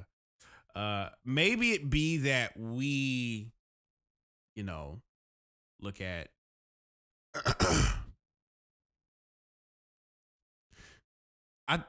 Oh man, I missed most of the stream. You got time. We actually have we have queue slots available. If you want to join in, I'm only just kind of talking to kind of give myself, I try to give myself a little bit of leeway so I don't just keep going and I'm like, all right, I'm burnt out. But we're about to hop back on it in like another few minutes. So I'll give y'all like good 4. If you want to cop a queue slot, we're doing feedback Thursdays. And if you want to get a joint submitted and reviewed here, this is the time to do it. If not, I'm going to be going towards the other slots, which are the free slots, which were pretty much taken in a matter of God knows how long. It was very, very, very, very short. But yeah, let me play some music real quick. I'm gonna get to it. Welcome to the Producer Show with Kalen Ellis. Yeah. Did you know he goes live at 5? He goes live at 5 everywhere. It features a Discord he has too. You know, where he samples and collaborates live in real time using sounds from his community. They are literally the best in the world. So if you want to join in, cop a sample pack, you know. Don't force the funk. Maybe the force the funk. How the funk? Here we for the funk. Don't force the funk. B. John said Tom Misch a cold white man right there. That's crazy.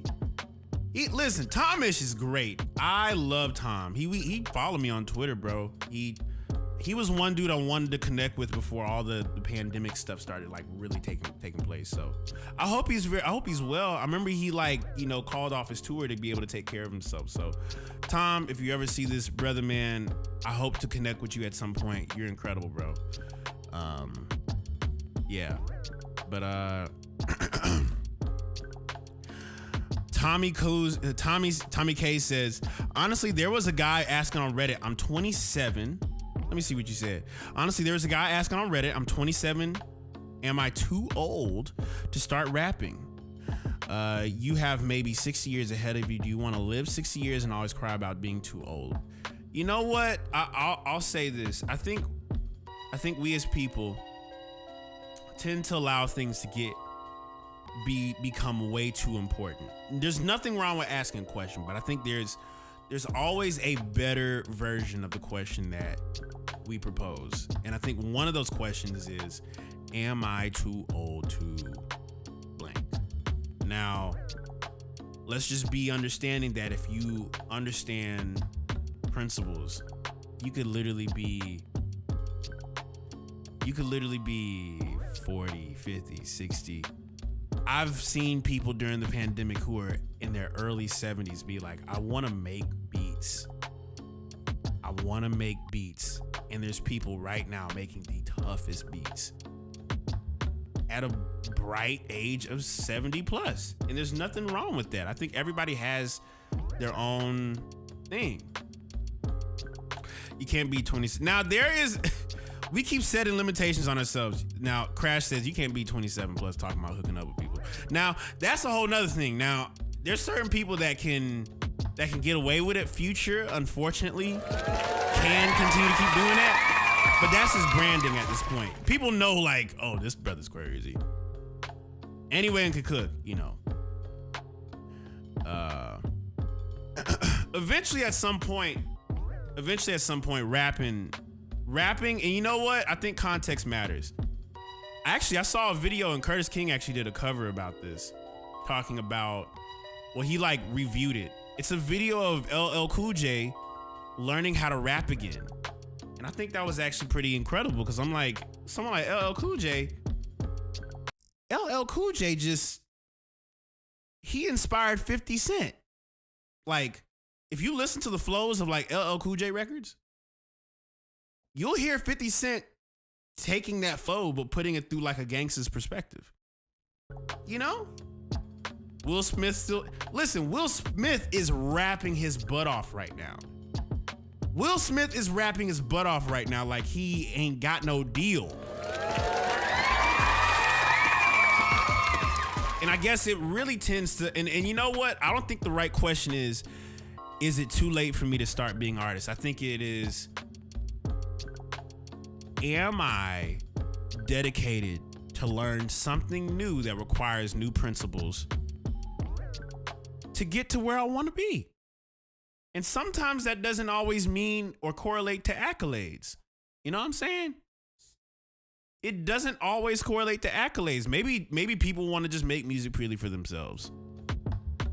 It doesn't always have to end with like, oh, I'm gonna get a Grammy. I'm gonna die. You know, and actually, I'll say this personally before we hop back into this thing.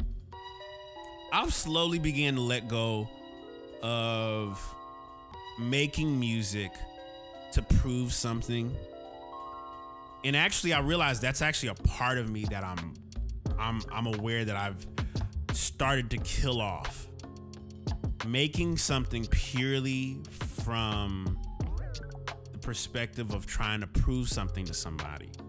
If you've proven it to yourself that you know you're really great, then why not just be great? You know? You're great. You're great. And you know you're great. You don't need the outside external validation from anybody else to tell you you're great.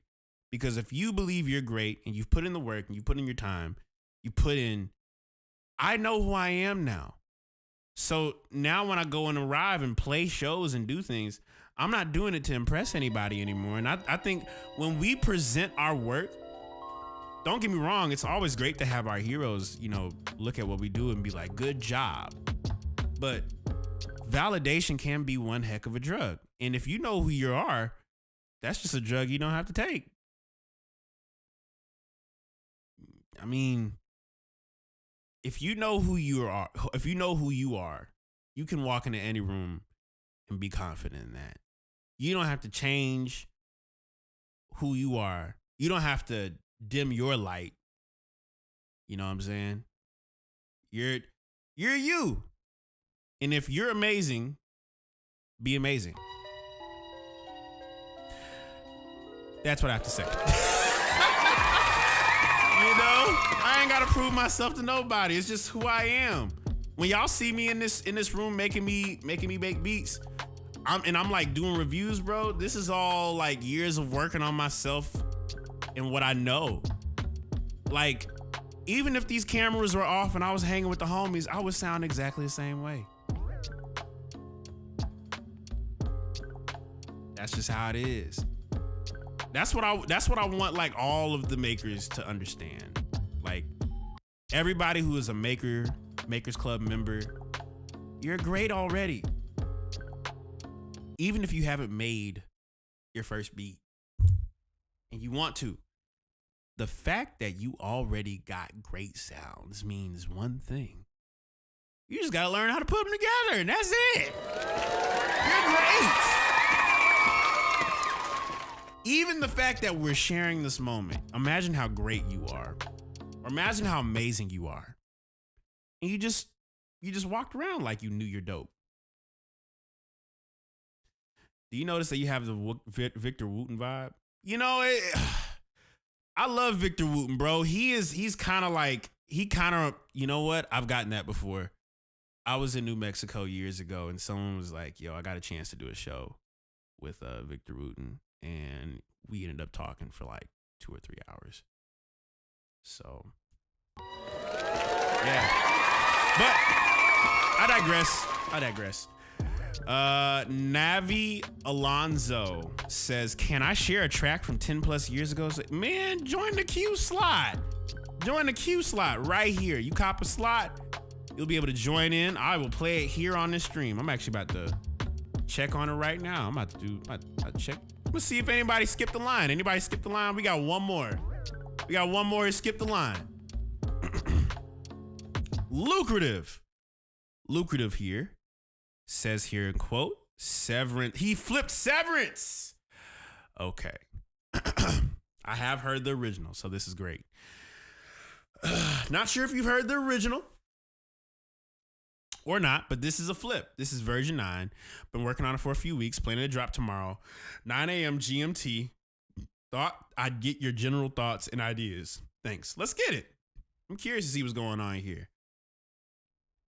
Severance flip. Let's get it.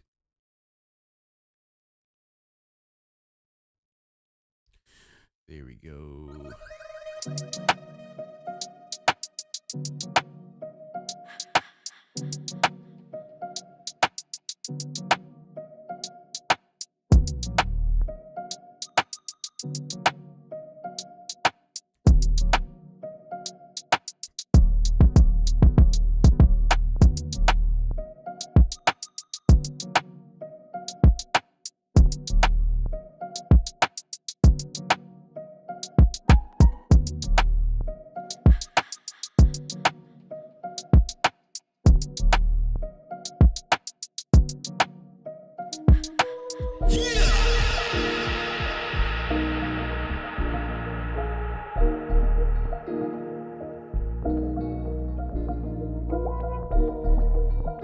Ooh, this is tough. Yeah.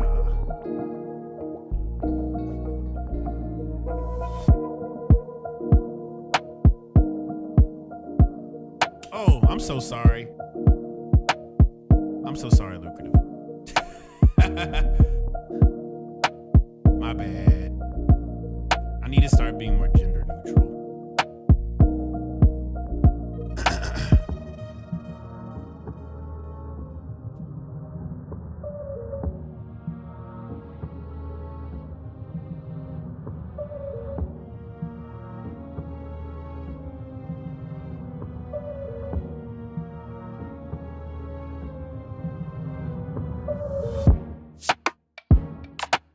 Wait, is your last name Namboya? Oh shoot, that's so hard. Yeah.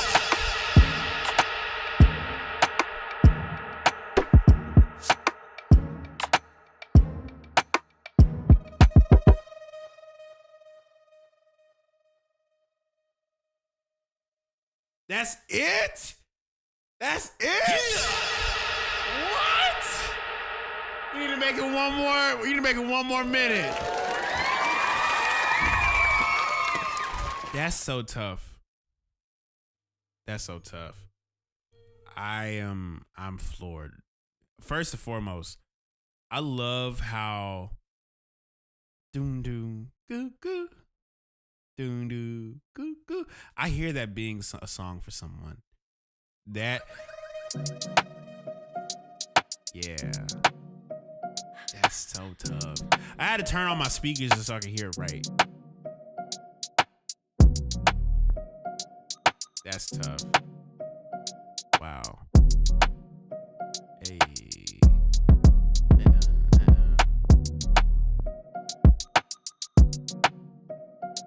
I think bunk. That's tough. I'm. Anytime I hear a crazy groove, it always is just.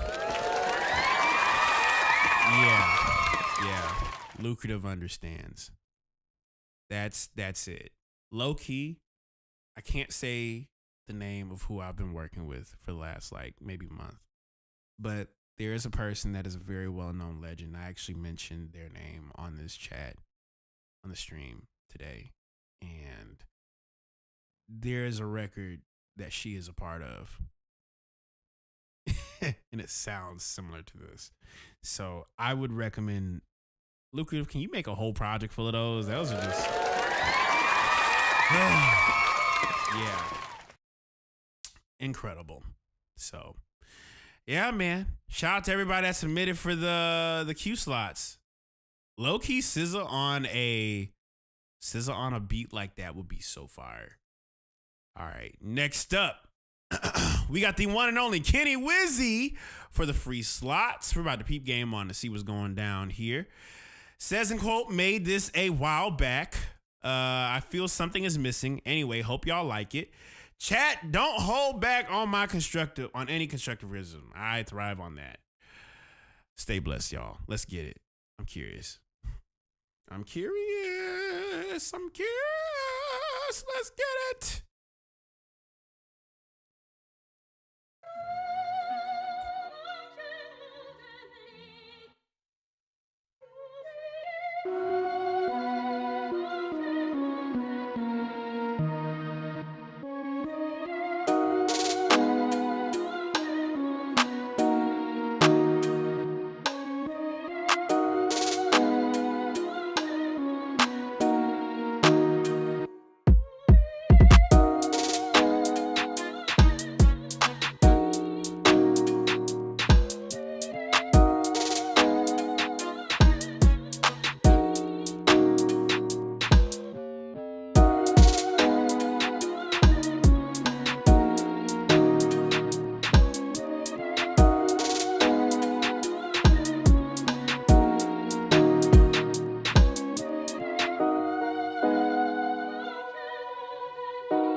That's tough. Yeah, I can hear Stormy. Yeah, that was the first person I thought. That was the first person I thought of when I heard the sample. I thought about hearing Stormy. I definitely thought about Skepta. It was definitely on some UK grime. I can hear my buddy Outlaw the Artist on it. If you don't know who Outlaw the Artist is, you should check him out. Outlaw the Artist. We actually have a couple records together. I met him when we were doing K-pop writing. But yeah, he's a really, really dope dude. Yeah.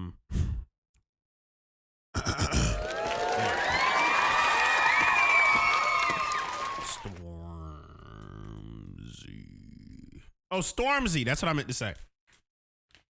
Yeah, Stormzy. I was like, there's a Z in his name. I just didn't. You ever like try to say someone's name but you mess it up, and I'm like, Stormzy. That's it. I made it like 3 years ago. Yeah, that's sick, man. Honestly, on constructive criticism, low key, what would be great? What would be great? What pack you need is the Cardo Got Wings pack. Crash, if you still a part of the chat, you know exactly what I'm talking about.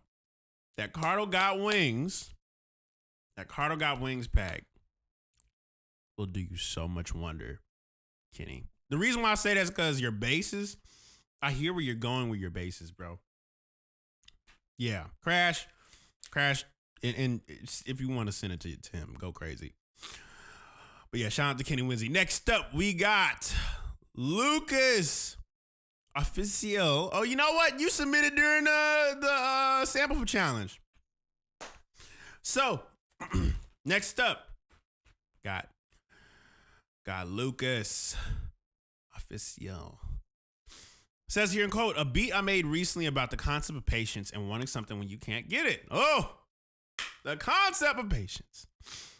Excited to hear what feedback I receive. Would love to hear it on anything about rearrangement, instrumentation, etc. Thank you.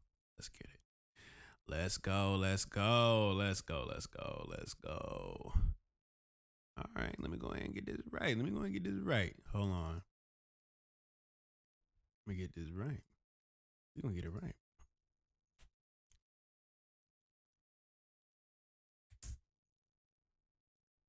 I'm going to click on this here. Here we go. Live Young.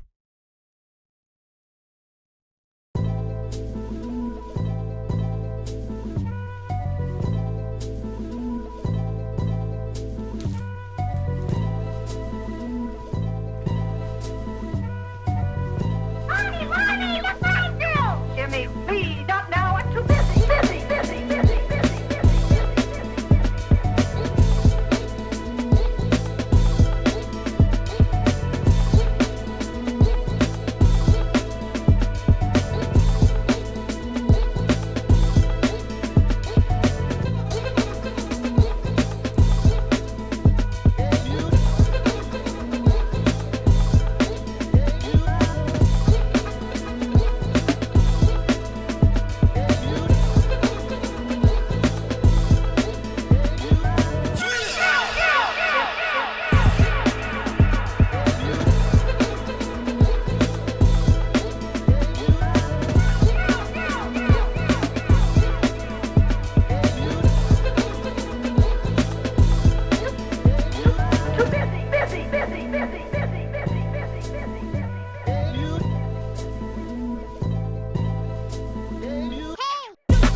That is incredible.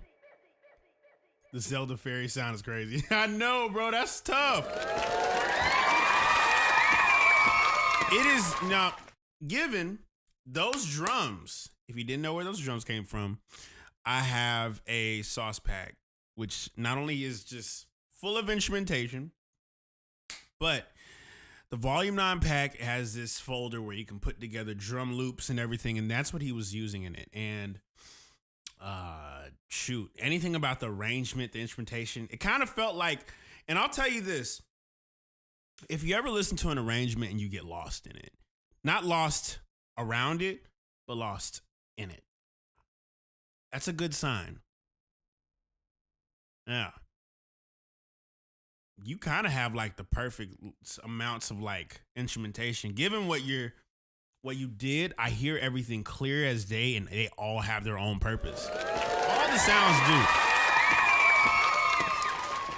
Man, I played it on the speakers. The drums are kicking, brother. Everything is perfect. Make it longer, and that's about it for me. That's the only advice I can possibly give. What do y'all think? Shout out to Lucas, aka Official.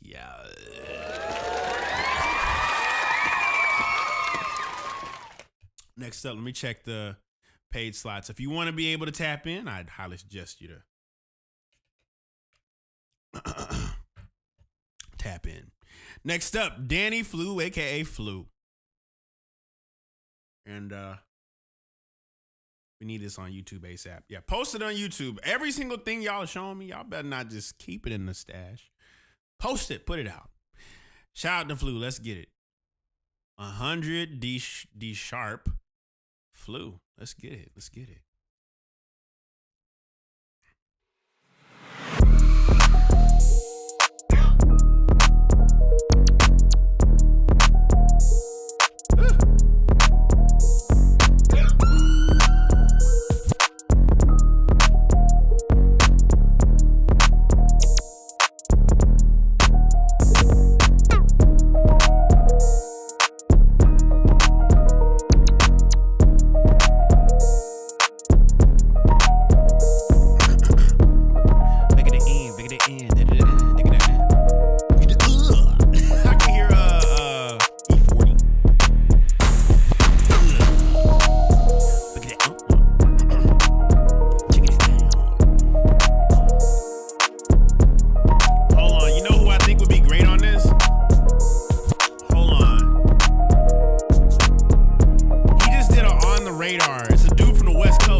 Like the uncle flow on this. Yeah. Check it out. Right now. Name T.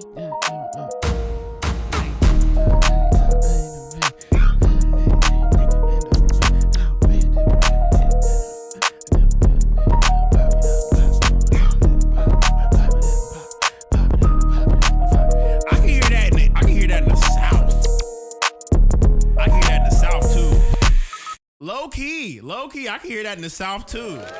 Shout out to Flu. That's tough. Yup. low key.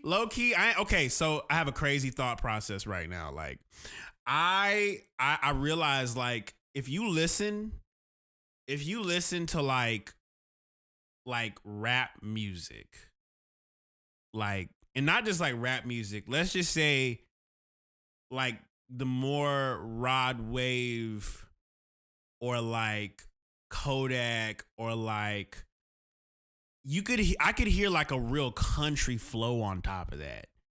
Like a real country flow like that on man. Name from my name don't fin. My name is K. Rhymes with A, you know me. My last name E, twanging it and back it. I can hear that on top of that track. That is very much a tone setter. That was the best time of my life as of late. So shout out, bro. Squabble up. What if Squabble Up had a swing? What if Squabble Up had a swing on it? Squabble up. Like what? What? Wait. You what? Okay, Flu. What do you use? What? What is your DAW? What is your DAW that you use, Flu? I'm curious. Squabble up, squabble up. Like, I can see this. I can squabble up, squabble up, squabble up. I would take the squabble up acapella, put it on that beat, but here's the catch. You ready for the catch? I would perfectly sync it up to the track and put it on beat mode, right? Like, you know, on the audio track, you can turn it into beat mode, and there's a syncing rate for the beat. I would put it on quarter note. Put it on quarter note and speed it up. Watch how the vocal goes from squabble up, squabble up, squabble. It's going squabble up, squabble up, squabble up, squabble up, squabble up, squabble up, squabble up, squabble up, squabble. It's gonna swing.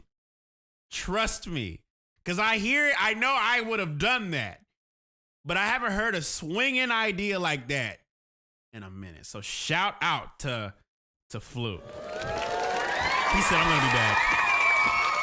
All right, next up, we do have someone that has decided to skip the line. And that is the one and only Wizzy 12. Wizzy 12 John. I want to make sure I say that right. This Beat X song about young generation struggles with law and paying the consequences of their action. Also, it's dropping April 1st.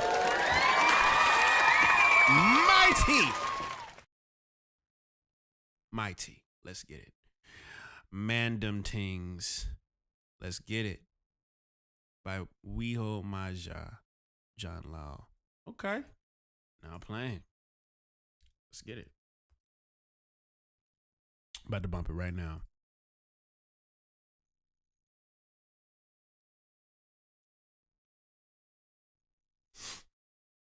Mandem Tings. Oh, that makes sense. All right, wait. I think. Here we go.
Omaja.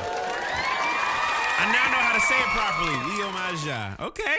Man, that's a tough name. We Omaja. We Omaja. That's tough. Yeah, I'm glad that you decided to like premiere it here. This is a great dude. Listen, we love this. We love this. That's incredible. He said, "I want to be heard." That is club ready. Yeah, Judah. Honestly, I might have to play that during my shows. I might have to play that for my shows. Honestly, that is. Just hit download. Download.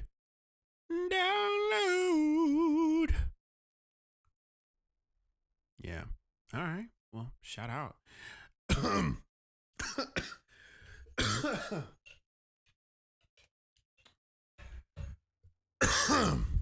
All right. Next up. Been eating popcorn. Next up, we have the one and only Sass Bo. Sass Bo. And we got a YouTube video. Let's get it.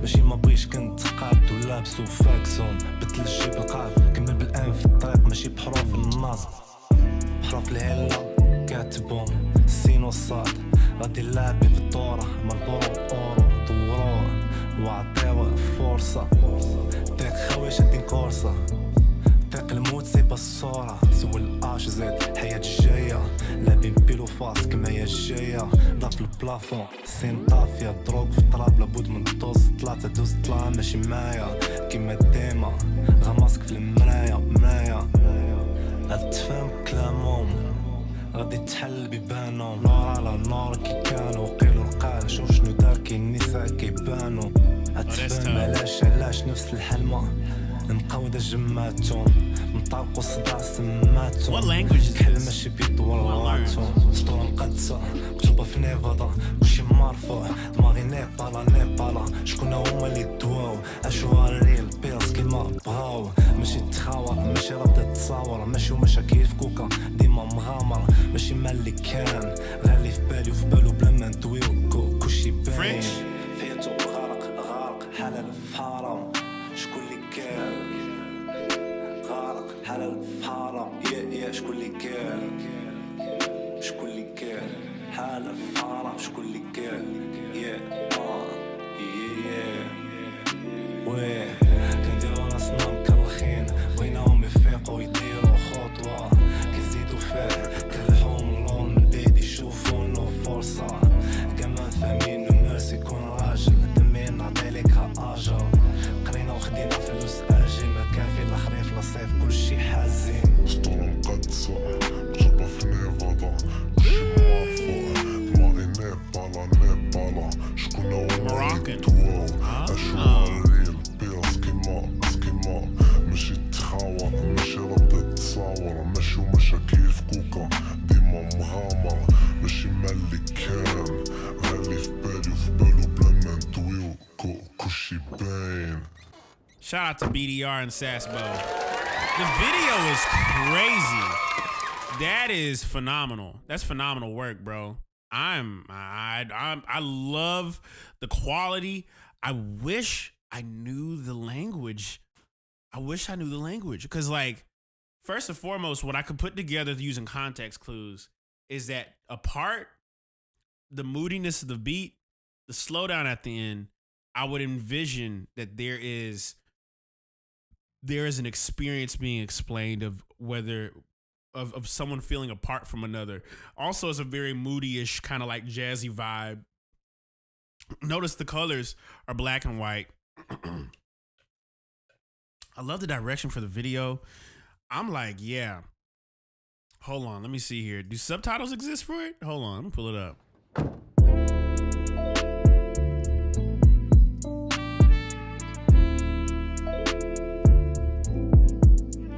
Wait, let me go back. Auto translate. said it was Arabic, but I don't know. خويت العالم بمساوسو ماشي مطيش كنت قاد ولابسو فاكسون بدل الجيب القاف كمل بالان في الطريق ماشي بحروف النصب بحروف الهلة كاتبهم السينوسات غادي نلعبي في الدورة مربورو اورو دوروه وعطيوه فرصة داك خويا شادين كورسة داك الموت جيب الصورة سوى الاش زاد الحياة الجاية لابين بيلو فاس كما هي الجاية ضاف البلافون سين طافية دروك في الطراب لابد من دوز ثلاثة دوز طلع ماشي معايا كيما. Yeah, I was like, I don't think that's correct. I don't think it's correct, but I can only see two things that is allowing me to understand. It's the videos in gray, black and white and gray. It's a moodiness to it. It's jazz. It's a slow down apart. The name of the track is called Apart. So I could think whatever you're communicating is like, I kind of feel like it's like apart from a lover, apart from society, apart from shoot. I think this is a really dope fire concept. Especially the fact it's all, it's not really a language, it's a dialect. That's what I was finna say. Dialect. This is tough. Yeah, this is tough, man. I've always been curious about different dialects around the world. You know, one dialect that actually made me curious about music in different areas. I'll never forget when Katra's brother, shout out to Louis P. Louis P did a record with Katra, but he's rapping in patois, and I was like, "Yo, I did not know you could do that." But he was one of the first people I ever heard kind of speaking in like patois in a certain way, and it was so fire. But then they also taught me that, like, you know, there are people who will speak in a fake patois when they're, you know, making something. So shout out to Saspo, bro. You're incredible, dude. I appreciate you sharing. Next up, we got Mercy Samara. Ooh, okay. Thank you for the opportunity. You're welcome. I'm curious to see what's going on. Let's see what's going on, honey. Final. Let's see what's going on. Let's see what's going on. There we go. Play, press play. All right. Let's see what's going on. Up. It stopped.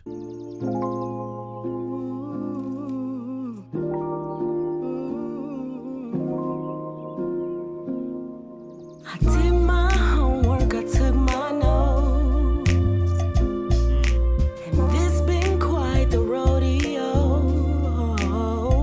If I had to rate it, I'd give it a 10, and I would do it all over again. 'Cause this feels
That's R&B for sure. That is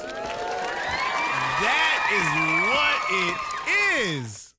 Sweet like, oh, honey. You better sing it. You better sing it.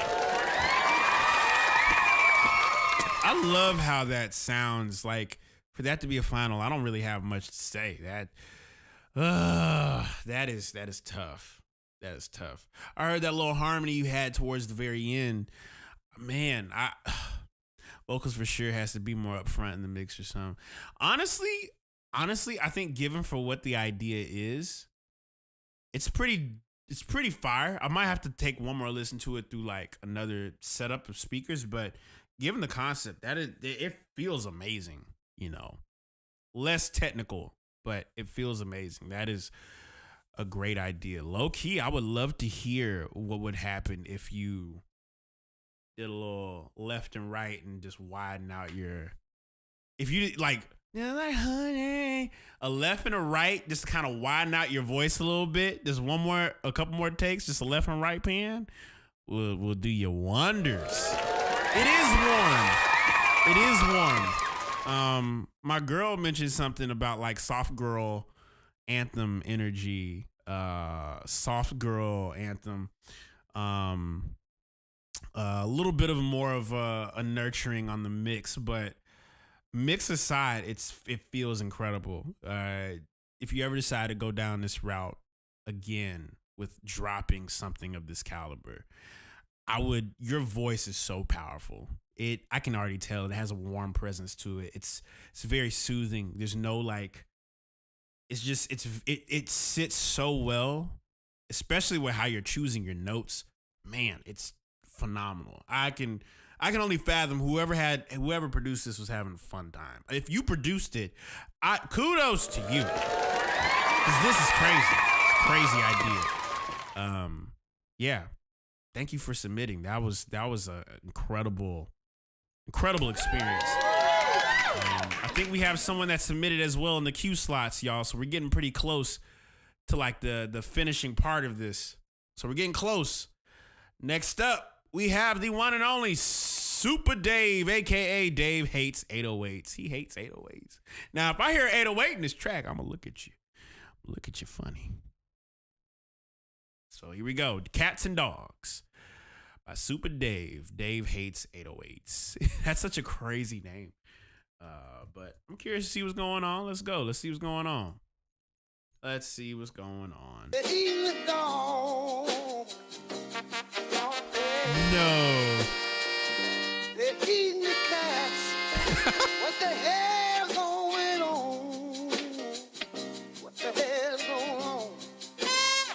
Dave hates 808s. You ever had to watch the work disappear? Water turn from foggy to clear, you just stand there and stare. Taking the fear of God's sweat, she gon' air shit. Tell them niggas they can't mirror this. Everything I whip is. Whoa. Dave, hold on. We gotta roll that one back, cause he came through swinging. Yeah. Run it back. Wheel up. One more time. Dave hates 808. Super Dave, let's get it. They're eating the cats. What the hell going on? What the hell's going on? Dave hates 808s. You ever had to watch the work disappear? Water turn from foggy to clear, you just stand there and stare. Taking the fear of God's sweat, she gon' air shit. Tell them niggas they can't mirror this. Everything I whip is, like my wrist is, way ahead of its time. Food for thought, and the dish is like Pete Maravich's. Got to the kitchen, they should've listened. They couldn't see my vision. I had Chanel dreams and Yale wishes. I had a Dodge Durango with 7 bricks in the car seat like an infant. I'm a cook indefinite, I'm heaven sent. Shit get dirtier than Bill Lambert with the Pistons. I dropped a tear for my dog, they gave him 20. When he touched back down, his baby gon' be 20. Hold your head, we gon' build a bassinet out of hundreds.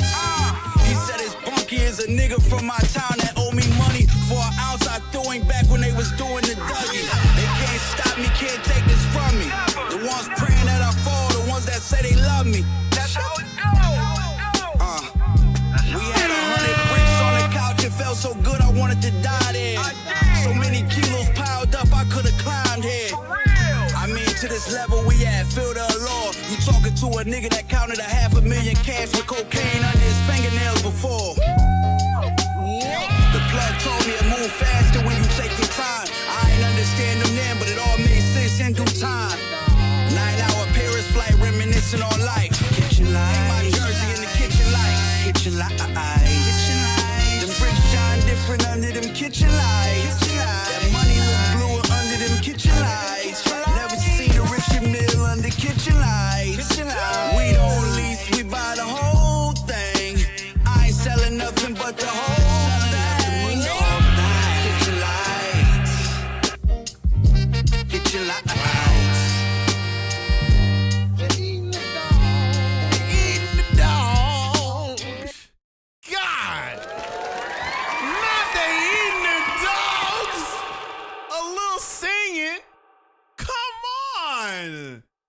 When that thing came in, I was like, oh, bro, I felt like Funkmaster. You know, okay, I had this moment while I was listening to this. That needs to be dropped, for one. I felt like Funkmaster Flex when he had to promote Otis. Woo! Like, I feel like that right now. Hold on. I kind of want to do that. Hold on, I'm going to do something so funny. You ready for this? First off, we gonna get it. Dave Hates 808 live on the MKRS Club radio station.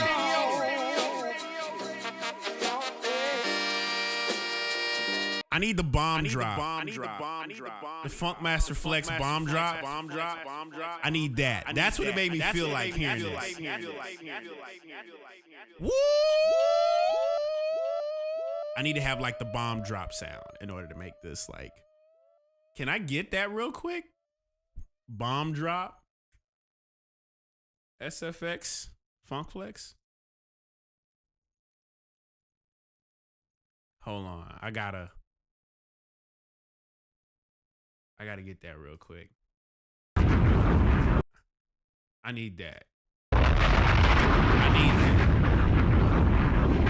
Is that coming out? Is that ever coming out? Cause that's tough. I'm gonna download this sound and add it to my soundboard. We gonna put it in reverse. Yeah, that's incredible, dog. You did something incredible there.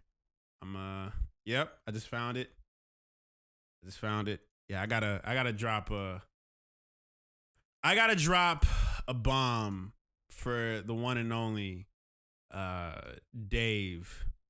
Dave Hates 808s. Give a bomb to him for one time. Because we just can't simply play that joint and act like it didn't exist. That is phenomenal work, sir. That is phenomenal work. You should be proud of it. I would be proud of it. I didn't even make it and I feel proud of it. That's how I felt, So, they eating the dogs. One more time. Wait. They eating the dogs. Wait. Yeah. All right. Next up, we got the one and only. Femi Rexon. Oh, let's go. He says here in quote, love what you're doing here. Keep going, Kaylin. Appreciate you, bro. I need that. I needed that. Pink Island. What could we do with We're not doing your advertisement, madam. Go shorty. Go shorty. Rex. Whatever you need, when you know what I mean, just know that you got it, babe. Trips overseas, the west of the east, just know that you got it, babe. I send you the B's, I send you the G's, just know that you got it, babe. Your hair, your feet, your nails, your teeth, just know that you got. Oh, baby, your bills, baby, till morning light. Tomorrow we can chill, baby, tonight's your night. I'll pay for all the frills, baby, so take your time. I'll be chilling with the guys, send you off to your Pink Island. Go party with your girls, baby, till morning light. Tomorrow we can chill, baby, tonight's your night. I've paid for all the frills, baby, so take your time. I'll be chilling with the guys, send you off to your Pink Island, yeah. Baby, it's your birthday, I'll do whatever, just sing for you. Make you a love tape, but you wanna play, babe, I'll do it big for you. We can just chill, babe, if that's what you wanna do. Put you in a penthouse or go to your friend's house, but let's go out shopping for a fit. I'll treat you to some juicy drip, and she's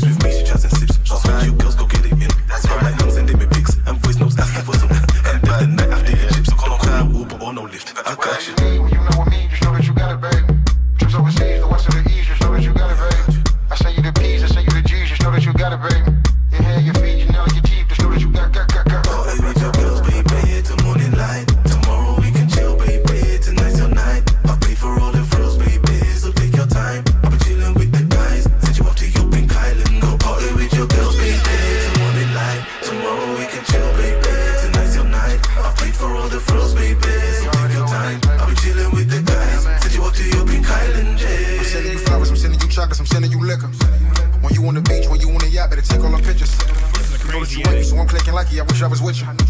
If I'm asking questions, then I'm finna bless you. Just check your little bank account. Like when we get home, we finna romance. When we get home, we finna slow dance. The way we touchin', we hold hands. I bet they know that I'm your man. I bet they know we got big plans. Talking wedding bells in a live band. The warehouse for your online brand. I'm your biggest fan, so I got you. We can drive all night, love on the moonlight. You know that I got you, babe. Eat and vibe, wine and dine. You know that I got you, babe. Cooper free door, Audi A4. You know that I got you, babe. Fly back home, yeah, I got you, babe. Ready to roll, I got you, babe. Party with your girls, baby, till morning light. Tomorrow we can chill, baby. Tonight's your night. I'll pay for all the frills, baby. So take your time. I'll be chilling with the guys. Send you up to your pink island. Go party with your girls, baby, till morning light. Tomorrow we can chill, baby. Tonight's your night. I'll pay for all the frills, baby. So take your time. I'll be chilling with the guys. Send you up to your pink island, yeah.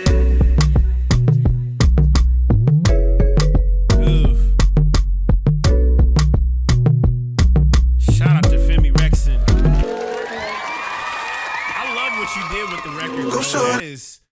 That is a crazy combination of like a pocket and like that is dance floor. Okay.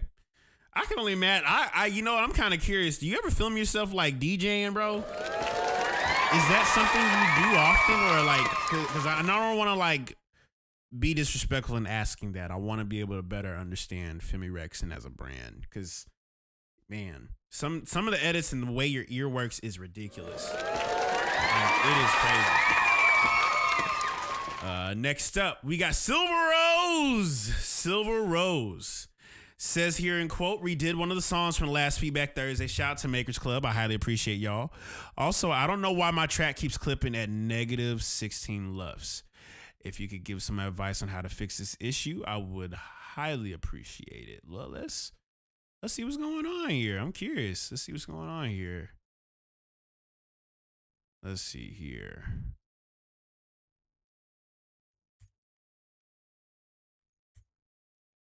New prime. There we go. All right, let's rock it. Curious.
buy an iPad. Okay. I'm curious to know what is first and foremost, I hear you took I hear where you took the notes and applied it. So first and foremost, I think it's blending way doper now. When you were listening back to this, what were you listening to your music and mix on? Given the fact that you were creating with an iPad. I'm curious to know. if you don't mind me asking, because I think I could probably help you with a few things.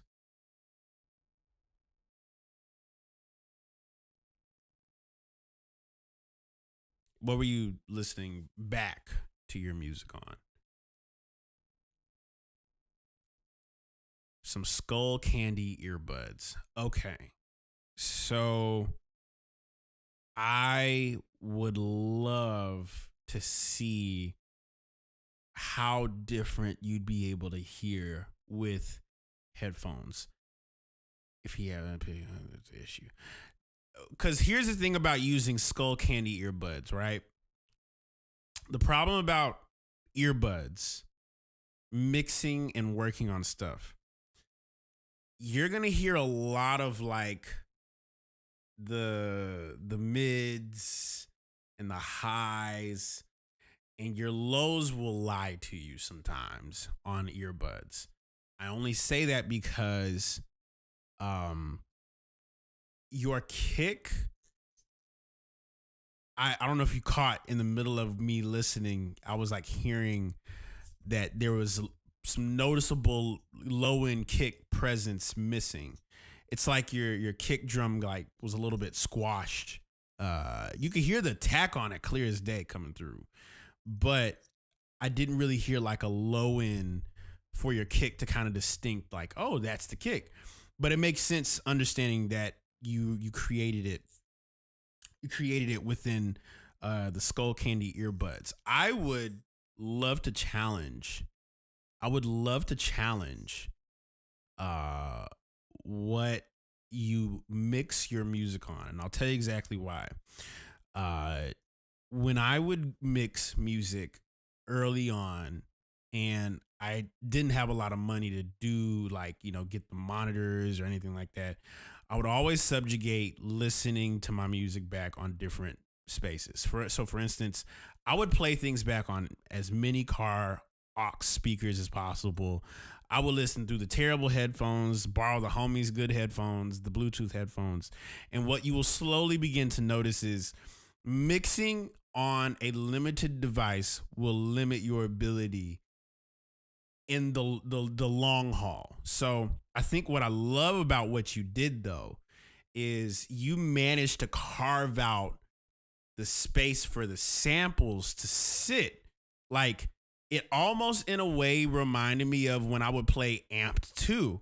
And Amped 2 would have these beats where like you hear two different samples that were different keys, but the way that the producer, whoever was mixing it, put them together, they sat very well. So I want to give you your kudos on that. They sat in such its own like spot. And it's funny because someone mentioned it's like having two different parties, but I think that's the point. I think that's the point of hearing how these two joints fit together. And they actually do go together technically, if we're being technical. And so I think what would benefit your ability to mix is having one more option that at least allows you to hear the bass and the mids. That way you can be able to distinct, am I hearing the kick drum or am I hearing the sample? So that's one part of it. There's low-key a $14 Sony headphone you can get for like, I wasn't even aware they were in different keys, but it felt really, really dope. What are some good starter headphones? Low-key, I've never used a mixing set of headphones, like proper set of headphones. But not because I didn't want to. It was simply because when I would mix music, I had to listen off of as many different devices as possible so I can get a broadened view of what my music is possibly going to sound like. Now, I've managed to get really lucky with like, you know, certain sounds that I've made, but I started recognizing that every sound has a fundamental. And I think for your kick drum in the song sounds like it could definitely have an assist with low end. Just a low end like dum, dum, dum. It doesn't even have to be an audible like, you know, but I trained my ears to hear off of as many different devices as possible. So whenever I'm like hearing sometimes I will listen to what I'm hearing and ask the question. I'll ask the question, am I hearing what I want to hear or am I not? And if I'm not, it's safe to say that it will probably be in a different tool, a different device. And I don't know if I have my headphones around here somewhere. Let me see. There's a pair of these headphones. You were gonna say the $14. Yeah, I would say the $14. Because I have a pair of them. They're literally my backup save the day, mix this down headphones. The reason why I say that is because during the pandemic, okay, when I made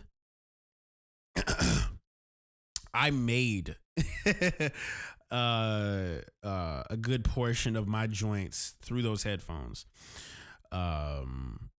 This says, so why is it clipping hard at -16 LUFS? Do I need more headroom on my tracks?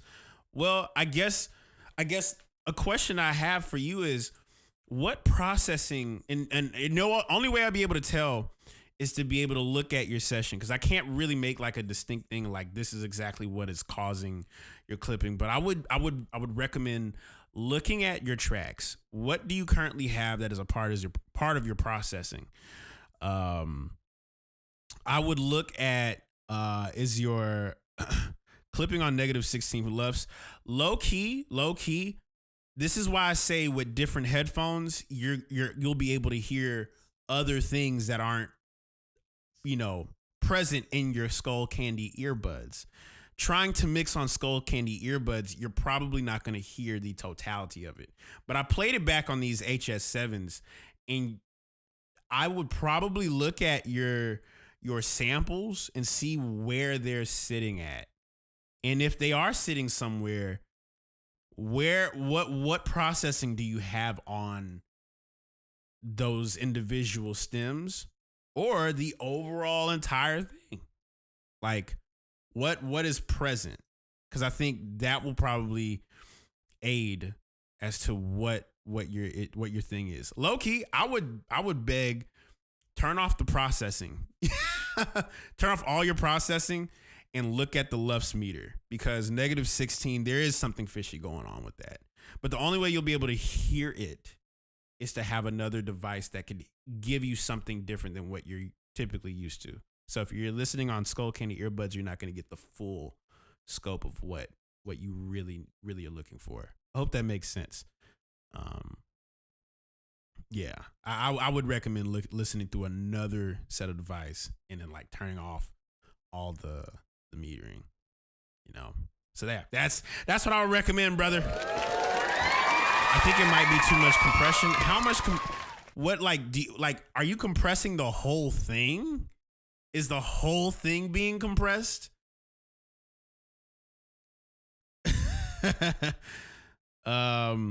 Send some screenshots if it helps. If you could show me like what kind of like settings you have, it'll better. If I could see your session, it'd be way easier to be able to be like, this is what it is. But because I don't have the session, it's hard to make that distinction as to this is the reason why. I know whenever I used to do it, I used to overly compress certain things in my session and then try and compress a compression.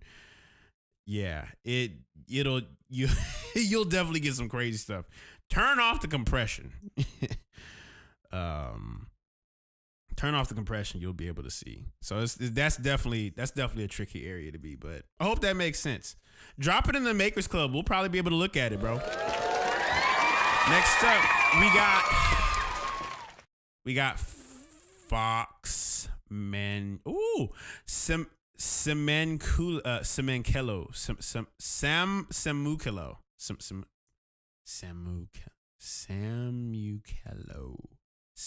Kello. That's fire. Samuel Kello. Just enjoy. So I can't give feedback, guys. I have to just enjoy it. All right, here we go. I'm about to bump this. Let's go, Sam. Let's get it.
This is a clean mix, by the way.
That's tough. I love that. Sam, I enjoyed it. I actually really enjoyed that. I really enjoyed it. You know what it kind of like felt like? It was like low key, there's this like, I don't know how to explain it, but there's almost like this, how can I word it? It's like the Sonics are a piano quality, but it's swingy and got a boom bapness to it. It's like it's not like it goes up. It just kind of like it kind of hangs. You know what I'm saying? It kind of hangs like a piano record. You know, almost like house. It doesn't dive. It doesn't go up. It just a doom doom doo doo doo doo doo doo doo doo. It's so atmospheric, and I think for what benefits the quality of it is how well your sounds are selected. So that is incredible. I love what you selected.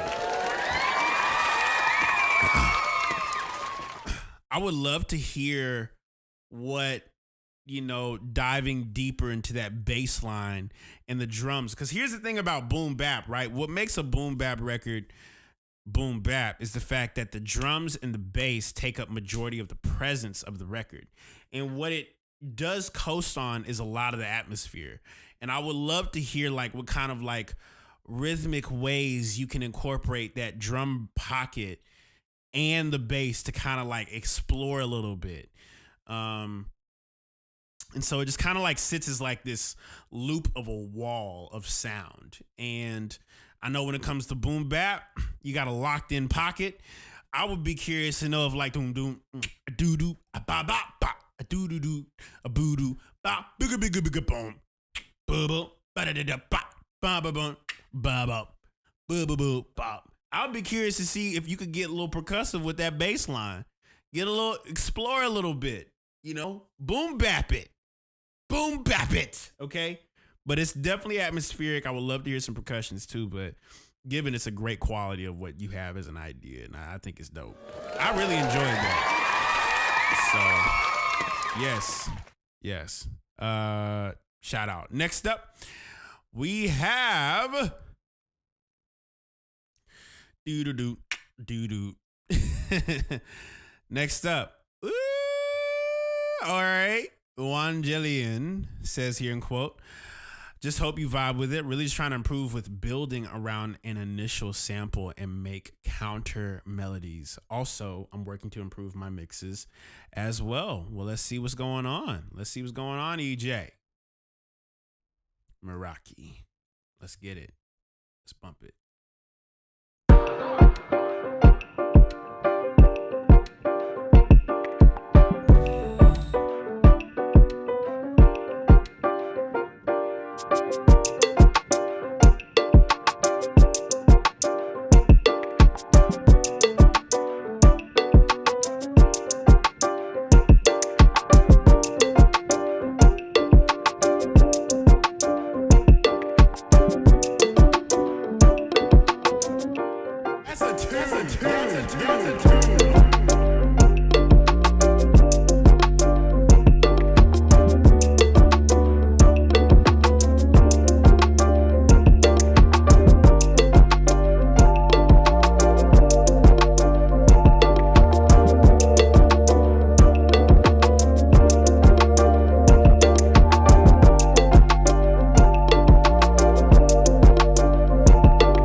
Shout out to EJ. First and foremost, I love the sample you chose.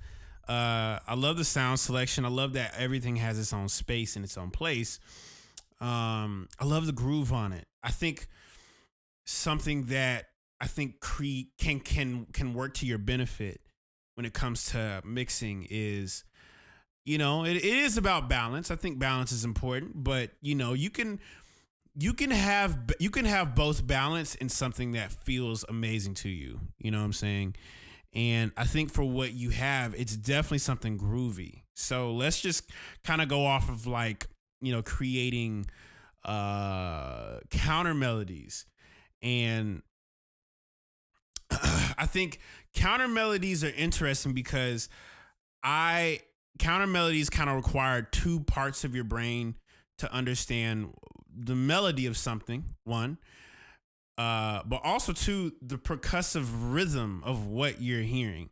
So let's say, for instance, if you wanted to make counter melodies off of that sample, I would literally make a melody based off of that sample. So you know how you hear you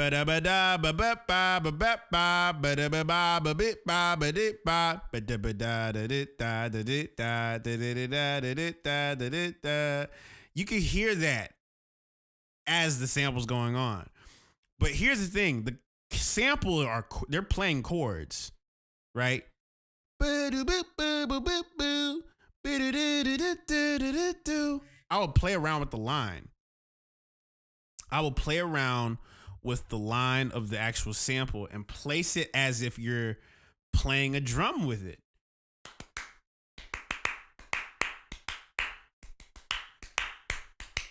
You can hear that rhythm in the whole sample, but playing off of it is basically being a drummer with melodies.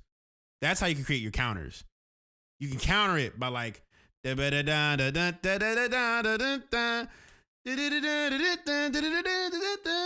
could play with that. That line exists in many other things. So that's just the musical side of it. Have fun with that. Mixing wise, I think two things can happen if you're not careful that can create a very muddy-ish mix. I would for sure turn down the hi-hats. I would for sure turn down the hi-hats, the percussion element, because those things are not the meat and potatoes, and they have the volume as if they are. So turning those down will do great wonders on it. Another thing too, we have to be careful, and I had to be careful about this too. I used to wonder why is the bass somehow getting in the way? How is the bass getting in the way to create this almost like clipping distortion on the entirety of the track? But notice whenever it's not there, it doesn't happen as often. Your bass and your piano can come back as well because your drum is being built around that sample. So pushing the bass later than the kick helps a ton. It does. Usually whenever I have a good gauge on bass, whatever you think is really loud, dial it back just a little bit. It should literally be that your kick and your bass are walking hand to hand, not the bass swarming everything. And then you start trying to mix it and everything starts getting clippy. It starts getting distorted. And bro, I've had to go back and dial back so many mixes simply because everything was just simply too loud. And there is a such thing as too loud, volume wise, So yeah, that's basically that. I would love to see what would happen if you took the same track, dial back the bass, dial back the percussion elements, and a little bit of that the sample. Just yeah. I would. Boom. But yeah, I hope that helps, bro. I hope that helps. That's usually something I try to think as a forefront of my mind. If it's already loud, dial it back.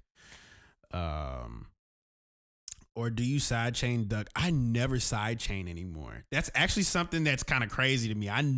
Bro, I'll be 100% honest. I have not sidechained in a while. even when I did, I think when I did E was the most recent time I like side chained something from Offbeat, the album. Yeah, I very seldom side chain. Yeah. Oh, we got someone that skipped the line, y'all. Somebody skipped the line. Next up, we have Nothing, Sir. Oh, just call me D. He changed his, guys, yo, he changed his name. He said, just call me D. You know what, D, you're dope, bro. Let's go and drop a bomb for you real quick. He said, call him D. Y'all remember Nothing, Sir 92? He told his username is loser, but he said, just call me D. So there we go. There we go. Drop a bomb on it one time. Drop the bomb. Wow. We got a name, guys. All right, D, let's go. Big Pink Loser is the name of the joint. Your sample bass beat, one of my favorite. Would love feedback. Thank you, GOAT. You are very much loved. Appreciate you, Doc. Let's go. D it is. We call him D. All right. So let's get it. Let's get it. Let's see what's going on. Or their name is Just Call Me D. That's hilarious.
SoundCloud, D. It's incredible. I already had a whole melody. Hold up. I was like, wait.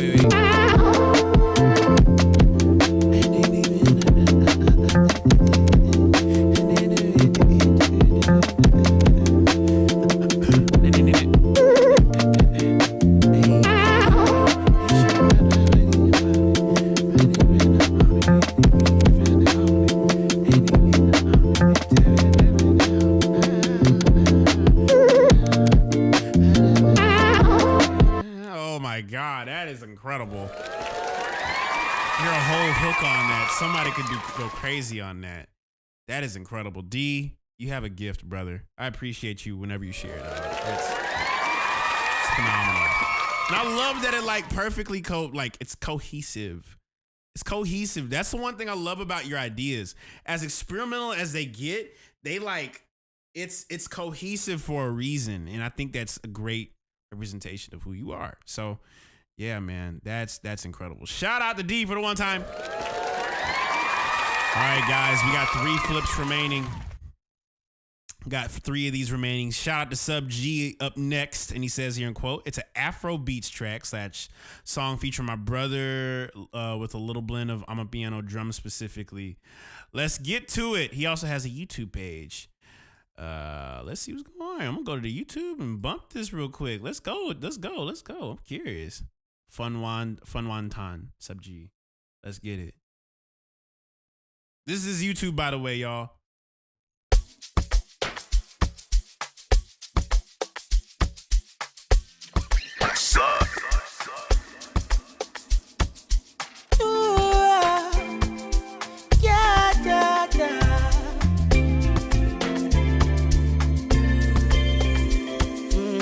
Fún wa tán, kí ló fa wèrè gan?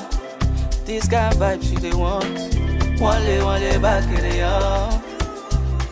Fún wa tán, every rhythm na carry on. She dey feel my vibes on me on. Head to toe na the up. She dey bust my brain with your mini bop. Fún wa tán, kí ló fa wèrè gan? This kind vibe she dey want. Wọ́n lè bá kéré yọ. Fún wa tán, every rhythm na carry on. She dey feel my vibes on me on. Head to toe na the up.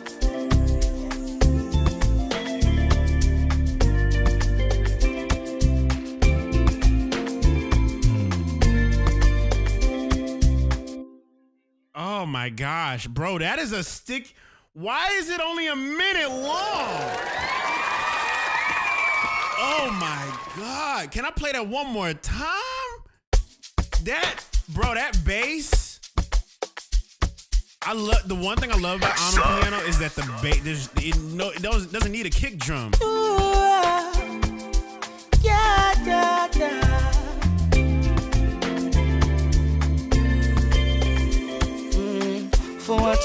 That is so pretty. This kind vibe she dey want. Wọ́n lè bá kéré yọ.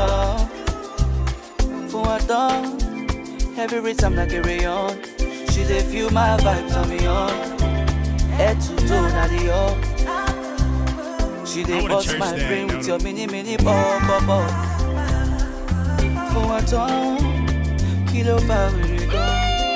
This kind vibe bro, that bass is blessing me. That bass line is, whoa, my God. The musician church part of my brain is so going crazy over that. Wait. This right here is crazy. Right here. This kind vibe she dey want. Wọ́n lè bá kéré yọ. Fún wa tán, every rhythm na carry on. She dey feel my vibes on me on. Head to toe na the up.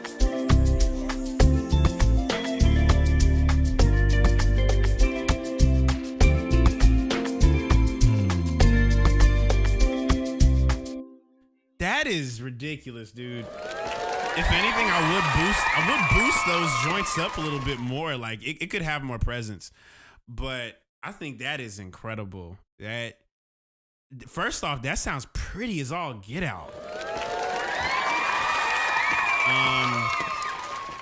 I would love to hear what would happen if the low end was more present in that idea. Who's on the guitar? That's what I want to know. Who's on the guitar? Is your brother singing? Are you singing? I have questions to know about who Sub G is.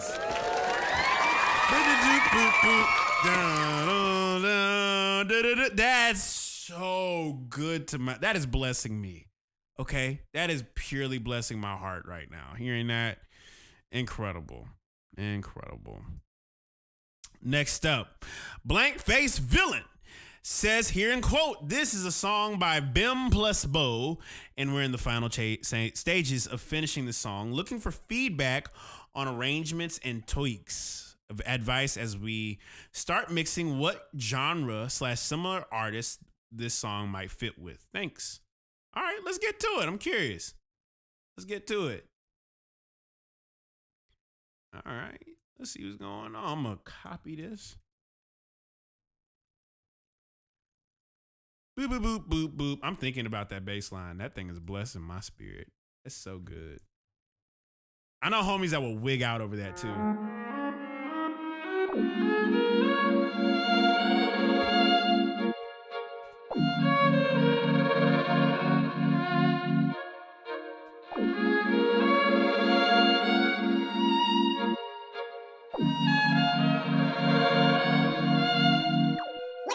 I'm gonna hold my own hand.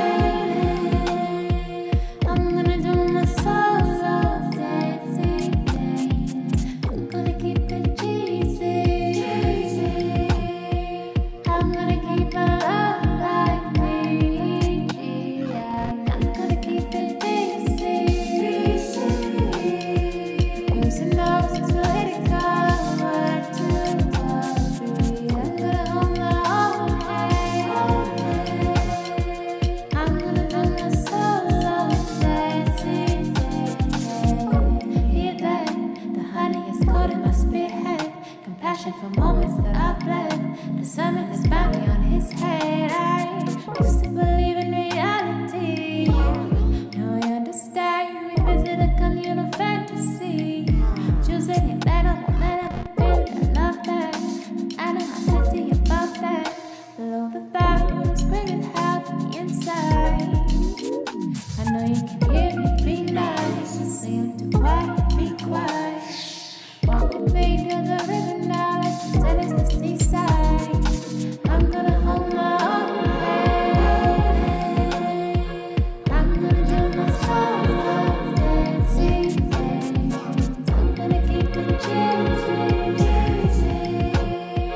I'm gonna keep my love like PG. I'm not gonna take it easy. Losing all the time,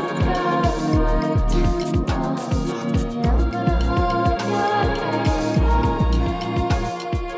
We're gonna do our little dancing.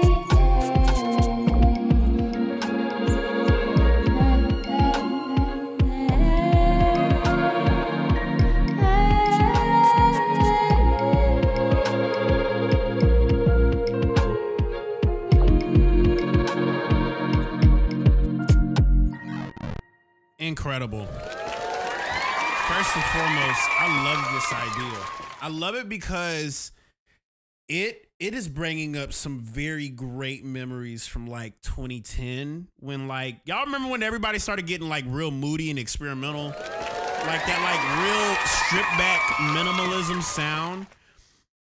Oh, that is, I love this. So honestly, I would recommend a few things. I don't want to just give you feedback based on like what specifically would you do regarding like, arrangement, mixing. I think a few genres to kind of start off with. I think before we can get deep into like it's funny you said, I literally was thinking the same thing. Zizix. Hold on. XXYYXX. He's actually from Orlando, which is the craziest thing. Fields DMT, About You, Massive Attack, Subtract. Subtract is crazy. 2012, specifically 2012, that's what I'm talking about.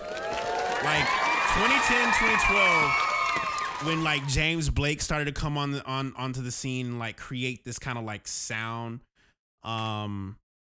Yeah, it's definitely giving that. So I feel like your drums, your bass, and your chords need to be anchored. And what I mean by anchored is, I mean, a good example of this is Subtract has a record called Pharaohs. I think it's Pharaohs. No, not Pharaohs. It is a joint by Subtract. That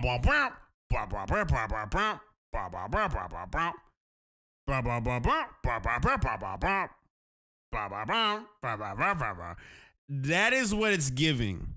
It's giving it because it's in the same ballpark as far as experimentation. It's definitely like electronica, down tempo. Yeah, I would place it in that kind of ballpark because is it Wildfire? Hold on. Wildfire by Subtract. Yeah, I think it's that one. Those drums, I would, okay, this is what I would do. Regarding the mixing of your drums, I will look at Subtract Wildfire as a reference. Number 2, I would look at, what you call it? I just mentioned him. Zizix, About You, as like where to position your chords and atmosphere. Turn that volume down a little bit and just build off of that as an atmosphere. Because really the game you're playing now is not necessarily balancing everything, but anchoring it on the nucleus of what the song is. And the more you anchor it, the more you're going to have so much fun really dialing in the mix. Especially hearing it back on like speakers. On headphones, mind you, my headphones don't really peak.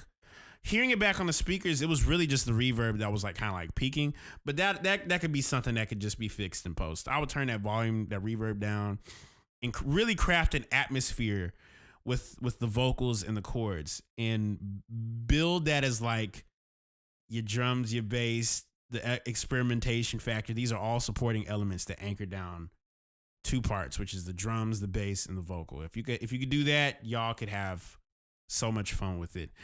I am trying to think of someone now, this current day and age, that would crush this type of style.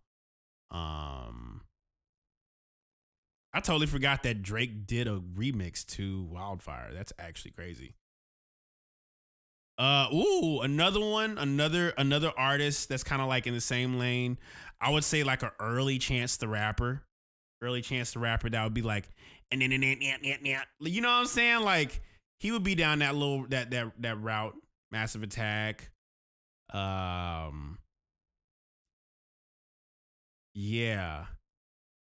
Yeah, that's what I got for you. I hope that makes sense, bro. I hope that makes sense.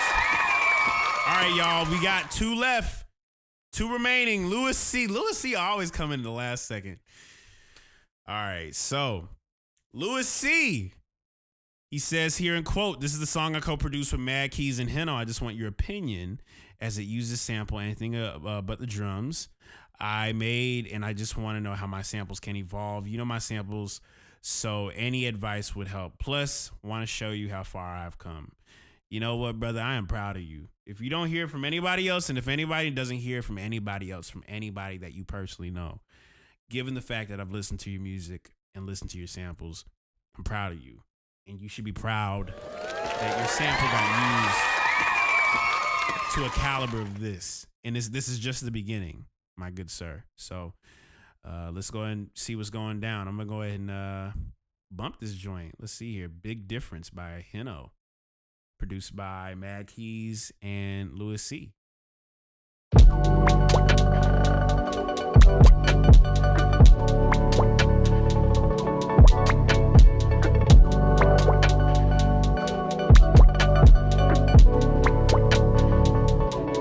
I got as far as I did cause I'm solid. I never switch on my cameras, I'm profit. Most of these niggas like bitches that gossip. It is what it is, I ain't tripping, I promise. Cause there's a big difference between people in the car and people who be riding. I did not ask you to chime in. Careful of who I confide in. Careful in conversations, cause I can't afford to be caught slipping. That don't mean I talk timid. I remember days it was hard living. Came a long way from the block, chilling. If you say the wrong thing, then the plot thickens. Had to several things and map a better way, cause a black man made up of God's image. Part of this journey's the part of my health. A lot of this pain has been hard, but with stealth. Healing revealed, I've been lost in the spell. Now there's roses in my garden to smell. felt like came up from heaven, the saddest of years. My passion is clear, but I'm glad that I'm here. Lost some homies in this game that I'm playing, but I live life without having to fear. My success got people sick to their stomach. Earn my respect, I took risks like it's none. I look at God and forgive all my hustling, forgive all the trouble and admit I was stumbling. And I can see now this position was humbling.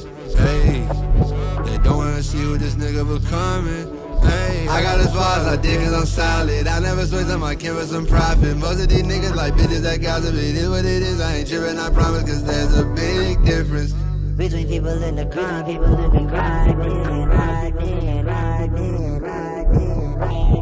I did not ask you to chime in. I'm careful of who I confide in.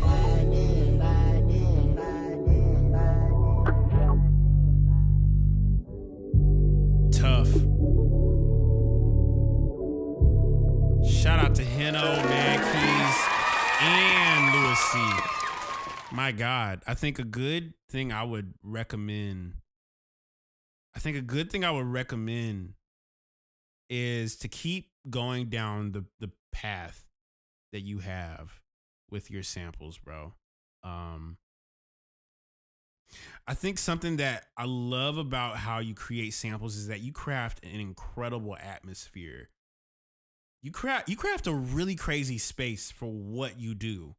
And, you know, given meeting you in person during the show in London, I knew you was a cool dude, but also like hearing like the atmosphere, I can only imagine what you think of when you do create these atmospheres. Because when you do, it's very distinctive, you know?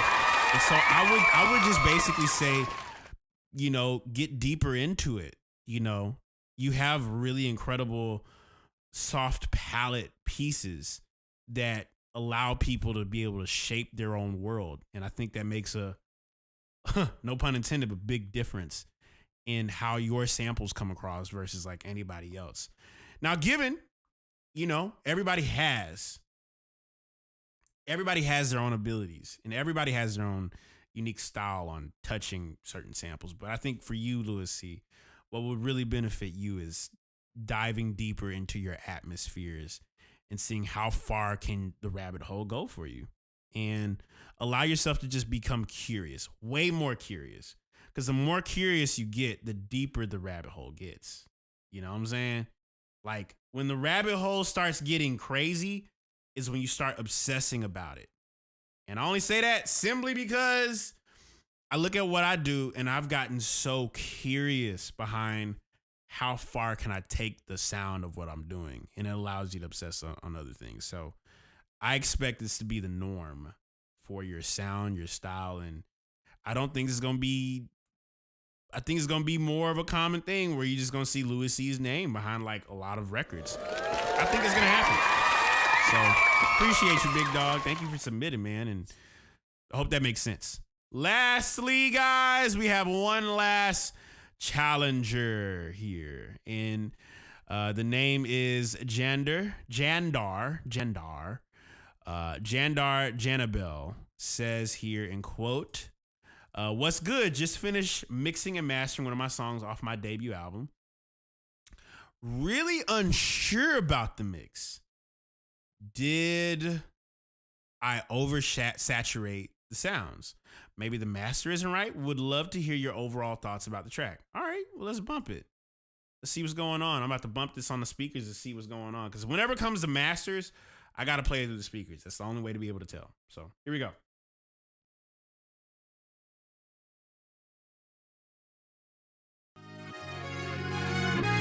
I paid Too Dirty for your hit yesterday. I always pay. Although it's not often somebody hits me for $7,000. Django! Yeah!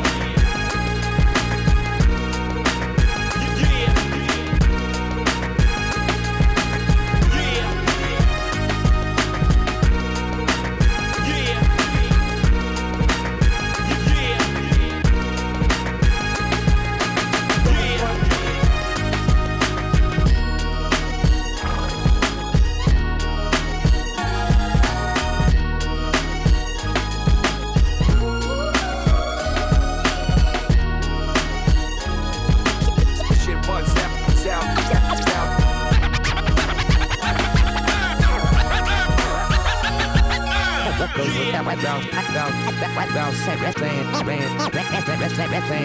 As I can't stay with it.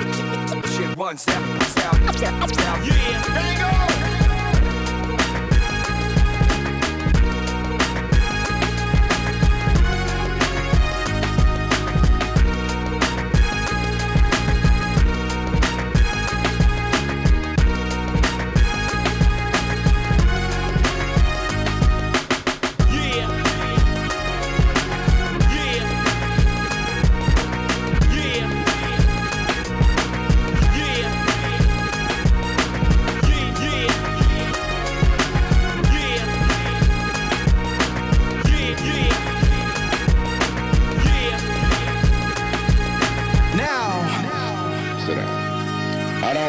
I want my money. Do Dirty will be here in a few minutes to make his deadline. In the meantime, I'm gonna sell you a house. Go on, sit down.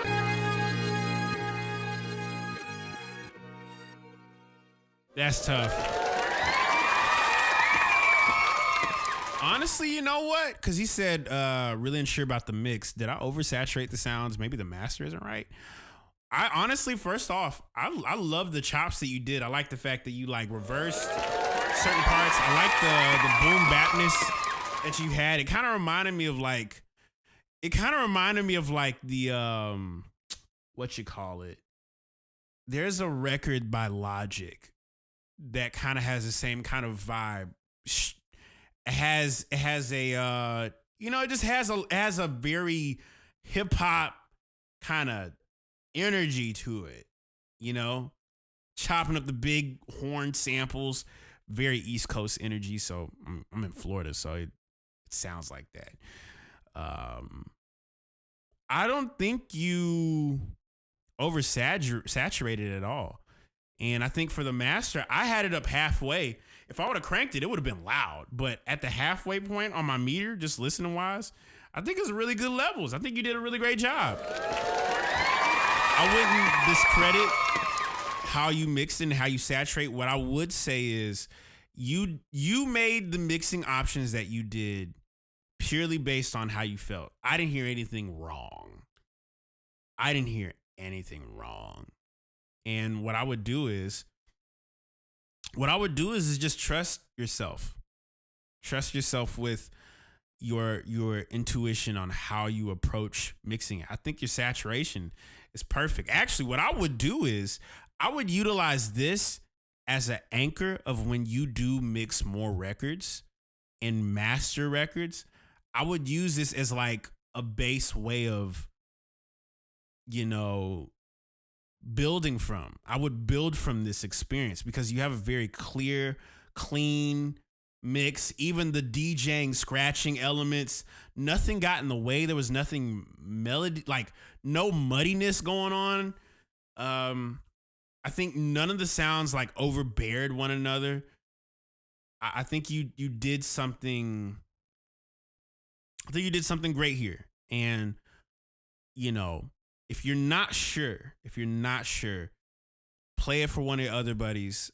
I think it's really good. And I would use this as a stepping stone to be able to mix more records. I don't think anything needs to change. And if y'all want to see his Instagram as well, I'm going to go ahead and I'm curious. Yeah, I would peep game on more of his stuff. Yeah, you're a cool dude. This dude, he looks like a good guy. Yeah, man. So, yeah, that's pretty much it. That's pretty much it, y'all. That's all the submissions, y'all. Feedback Thursday has been crazy. Y'all absolutely snapped tonight. I'm kind of like, something so dope about Feedback Thursdays that I love. I said Fridays. Feedback Thursday. One thing I love about Feedback Thursday is that you guys always have an incredible wit to approaching your sounds and your styles. And I think one thing you got to give yourself credit for, I think everybody needs to, and take this information from me. Trust that you're doing it your way. And your way isn't always like, is this the right way to do it? No, it's just a choice. Is it oversaturated? Nah, it's just a choice. Is it too loud? Is it clipping? Is there anything wrong with clipping? There's nothing wrong with clipping if it sounds great. If it sounds great. If it sounds great. And it feels dope to you. Don't let none of them numbers swayed you that you're not doing it right. Even though numbers is a numbers game, music is more than numbers. Take a look at my career, right? My career at this moment, this very moment, is I mainly wanted to focus years ago. I mainly focused years ago on like, what would music sound like if I could change what people did when they made music? So I look at my career now, and that's all I do. But I think the funniest part is, within me doing that, I realize it's way more important about how you treat people, how you communicate to people. None of that matters, you know, like not none of that matters, but like nothing else matters like, you know, treating people with respect and helping people with creating, helping people with making beats, making sounds for people to use, you know? And so I had to look at my own career recently and realize I have nothing to prove to anybody anymore, because I'm not creating to prove anything. I love the fact that I don't necessarily need, I love the fact that people don't need a Grammy to feel validated. You just got to be a cool dude. You know? That's all you need. You don't need much else except for to be really genuine and honest with what you do. And I kind of want to stick around one more time, because I know there's one more submission. I'm currently on I'm on the pause right now. You know? But thank God. I thank God for being able to just be in this position to, like, you know, give feedback to y'all. Like, y'all are so dope to me, and I really, really enjoy whenever y'all make some dope stuff. But yeah, I just look at everything and I realize, like, and this is actually something crazy, right? Someone told me, like, when your name supersedes what you do, I never want, like, who I am to be different than what I represent. I want it to be exactly the same. So I'm just a cool dude. I like honoring God. I be talking about the Bible and the principles of God. That's what my brain is. You know, I don't be thinking about anything else except for just how can I serve. And, you know, I think if we all thought from that perspective, creating wise, your intended here, creative purpose intended here, is intended to serve and bring God's kingdom down. Yeah. So, yeah, man. God forbid I let the name supersede, like, what I represent. You know. Let me know when you submit that one joint. I just saw it come through. I don't want to miss it. I don't want to miss it. No. I'm gonna refresh it. Yeah. Let's stay together. That's a silly statement. Yeah. But yeah, I had that realization like recently, where I was like, you know, if you're doing what you're supposed to do, if you're creating genuinely, openly, honestly, connecting with people, you don't need a Grammy to connect the dots on that. Just the fact that we have the Makers Club alone, and the fact that us collaborating like this is, it gives me everything I need to know about what I'm doing. And for that, guys, I really appreciate all of y'all. I really do. I don't want to get off the stream just yet. I know someone just submitted something, but I want to make sure I'm, like, I'm like here. I don't want to like head off. Have you submitted it yet? Hold on. The God Self-Made. You still there with us?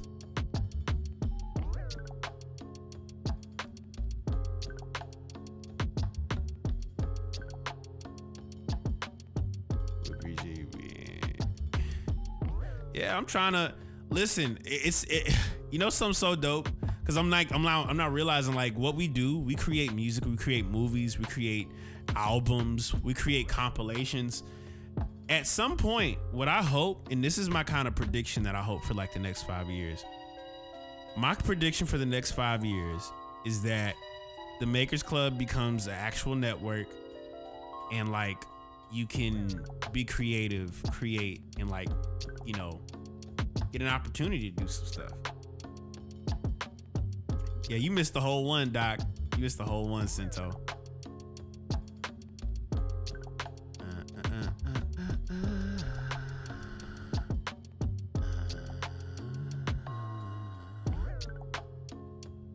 Yeah. You just sent it? The God Self-Made? I'm looking at the responses. I haven't seen it pop up yet. Wait a second. Wait for it to pop up. Yeah.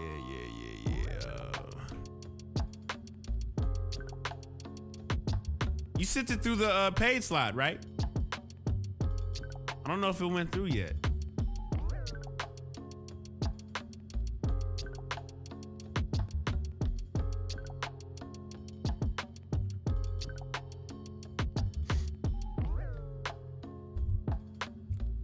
Cento the Gore guys, it's understandable.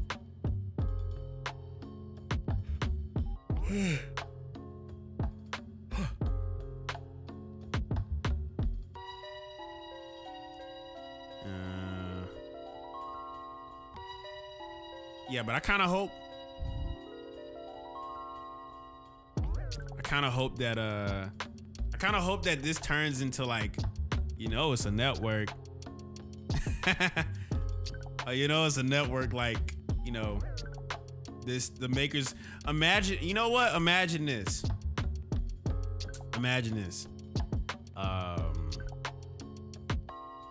Well, before that, Scribe the Legend, send on what? The God Self-Made just submitted through the Q slot. So I wanted to make sure I got it before I hopped off. I only see 13 submissions. I didn't see a 14th one come through yet.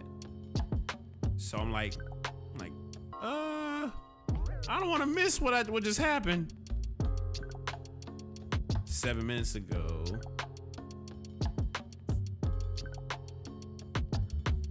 I don't want to miss it. So yeah, if you submitted on the Q slots, yeah, it's saying there's a problem. Are you because I've seen this before. Are you uploading a file?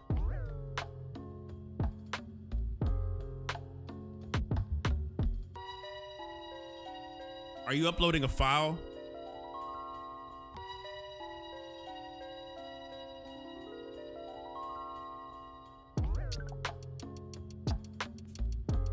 If anything, just shoot me an email, because I had a buddy of mine recently try to like send in are you sending a video, or are you sending like what uploading? What kind of file type is it? Because I recently had to deal with the same thing with AO Will. AO Will submitted, tried to submit something through the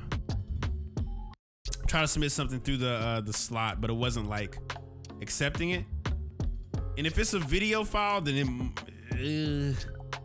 it might not work. Just because I've seen this before. No video, just a WAV file. That's weird.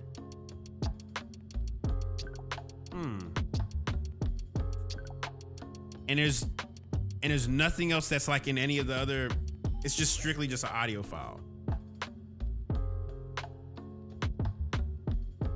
I'm trying to figure it out because we literally just cracked the code on this.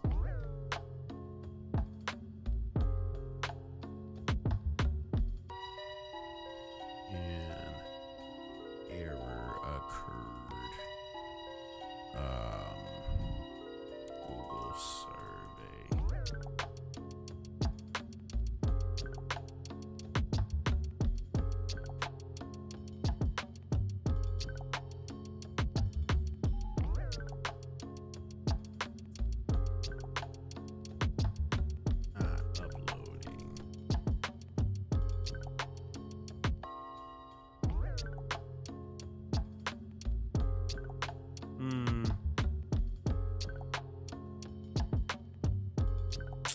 Hold on. Let's see something here. I'm gonna look something up for you.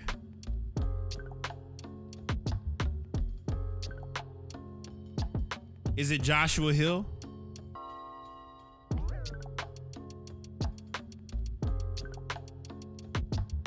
If it is, just shoot me an email direct. I got you.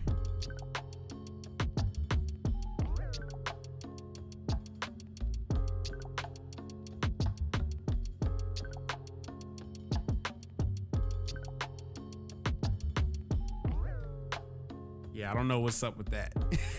I'm not sure. If anything, just shoot me an email direct. Yeah, shoot me an email direct. I'll even message you right now.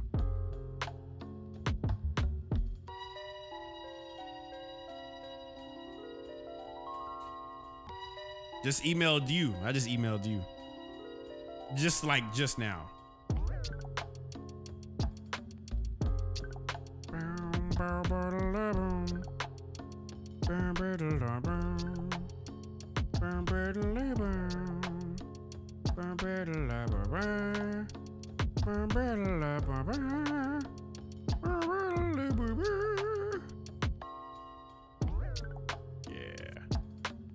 Yeah, let me know when you send it. I'm literally in front of my email right now.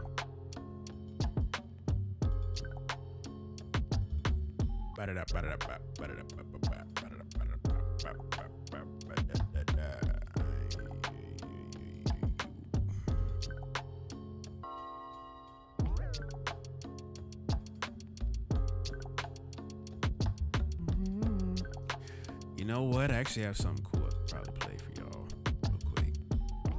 Oh, wait. I have something probably cool I could play for y'all. Yeah. Oh, I think it's sent. Yep, I got it. All right. He says here in quote from Joshua Hill, says, appreciate you, brother. Let me know. Could definitely use some feedback. Let's get it. Let's see what's going on. Last one, y'all. This is it. Block breaker.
reminds me of like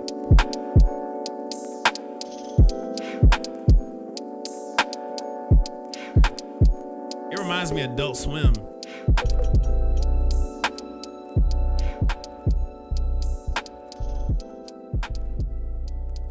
That is tough. I like what you did with those sounds.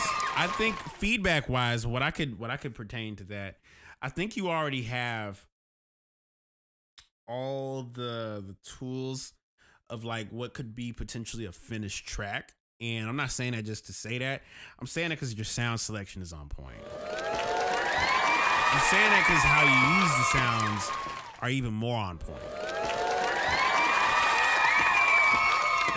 What I'm loving out of everything is the fact that hi-hat pattern is so dotted. It's a dotted polyrhythm.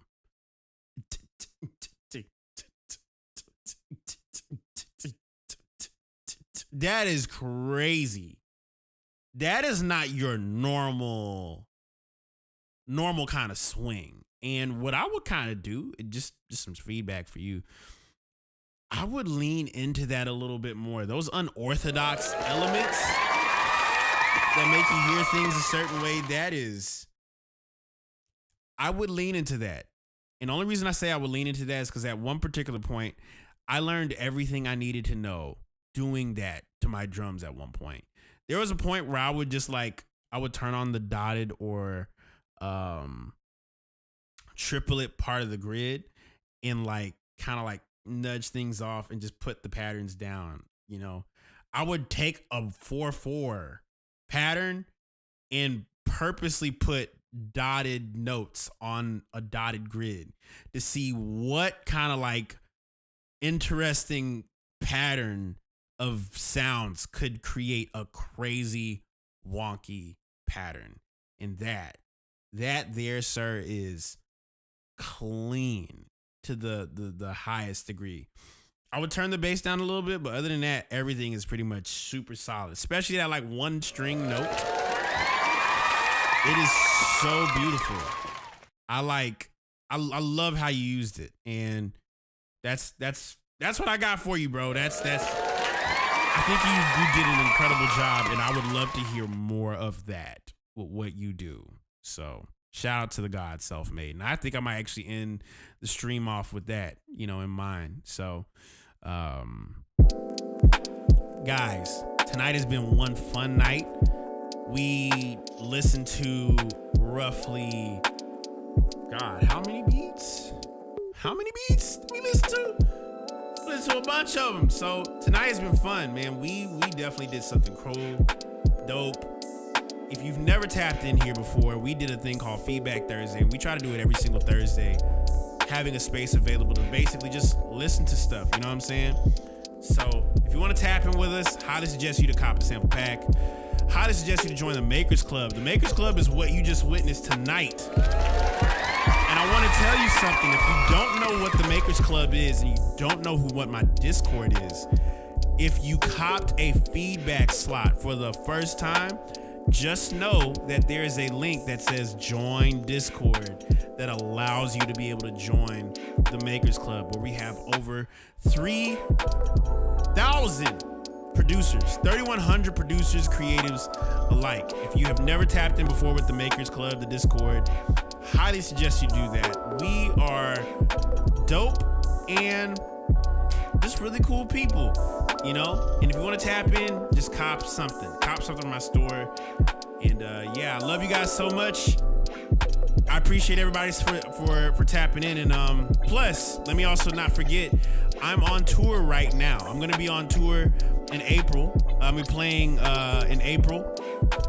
Offbeat tour in Gainesville, Miami, Atlanta, Brooklyn, New York, Toronto, Chicago, Illinois, and Denver, opening up for Park Breezy. If you want to tap in, go to my website, KalenEllis.com, and get tickets. I would love to see you in person. And plus, I'm going to have some Offbeat merchandise for you guys. And so I love y'all so much. Have a wonderful night. Good night.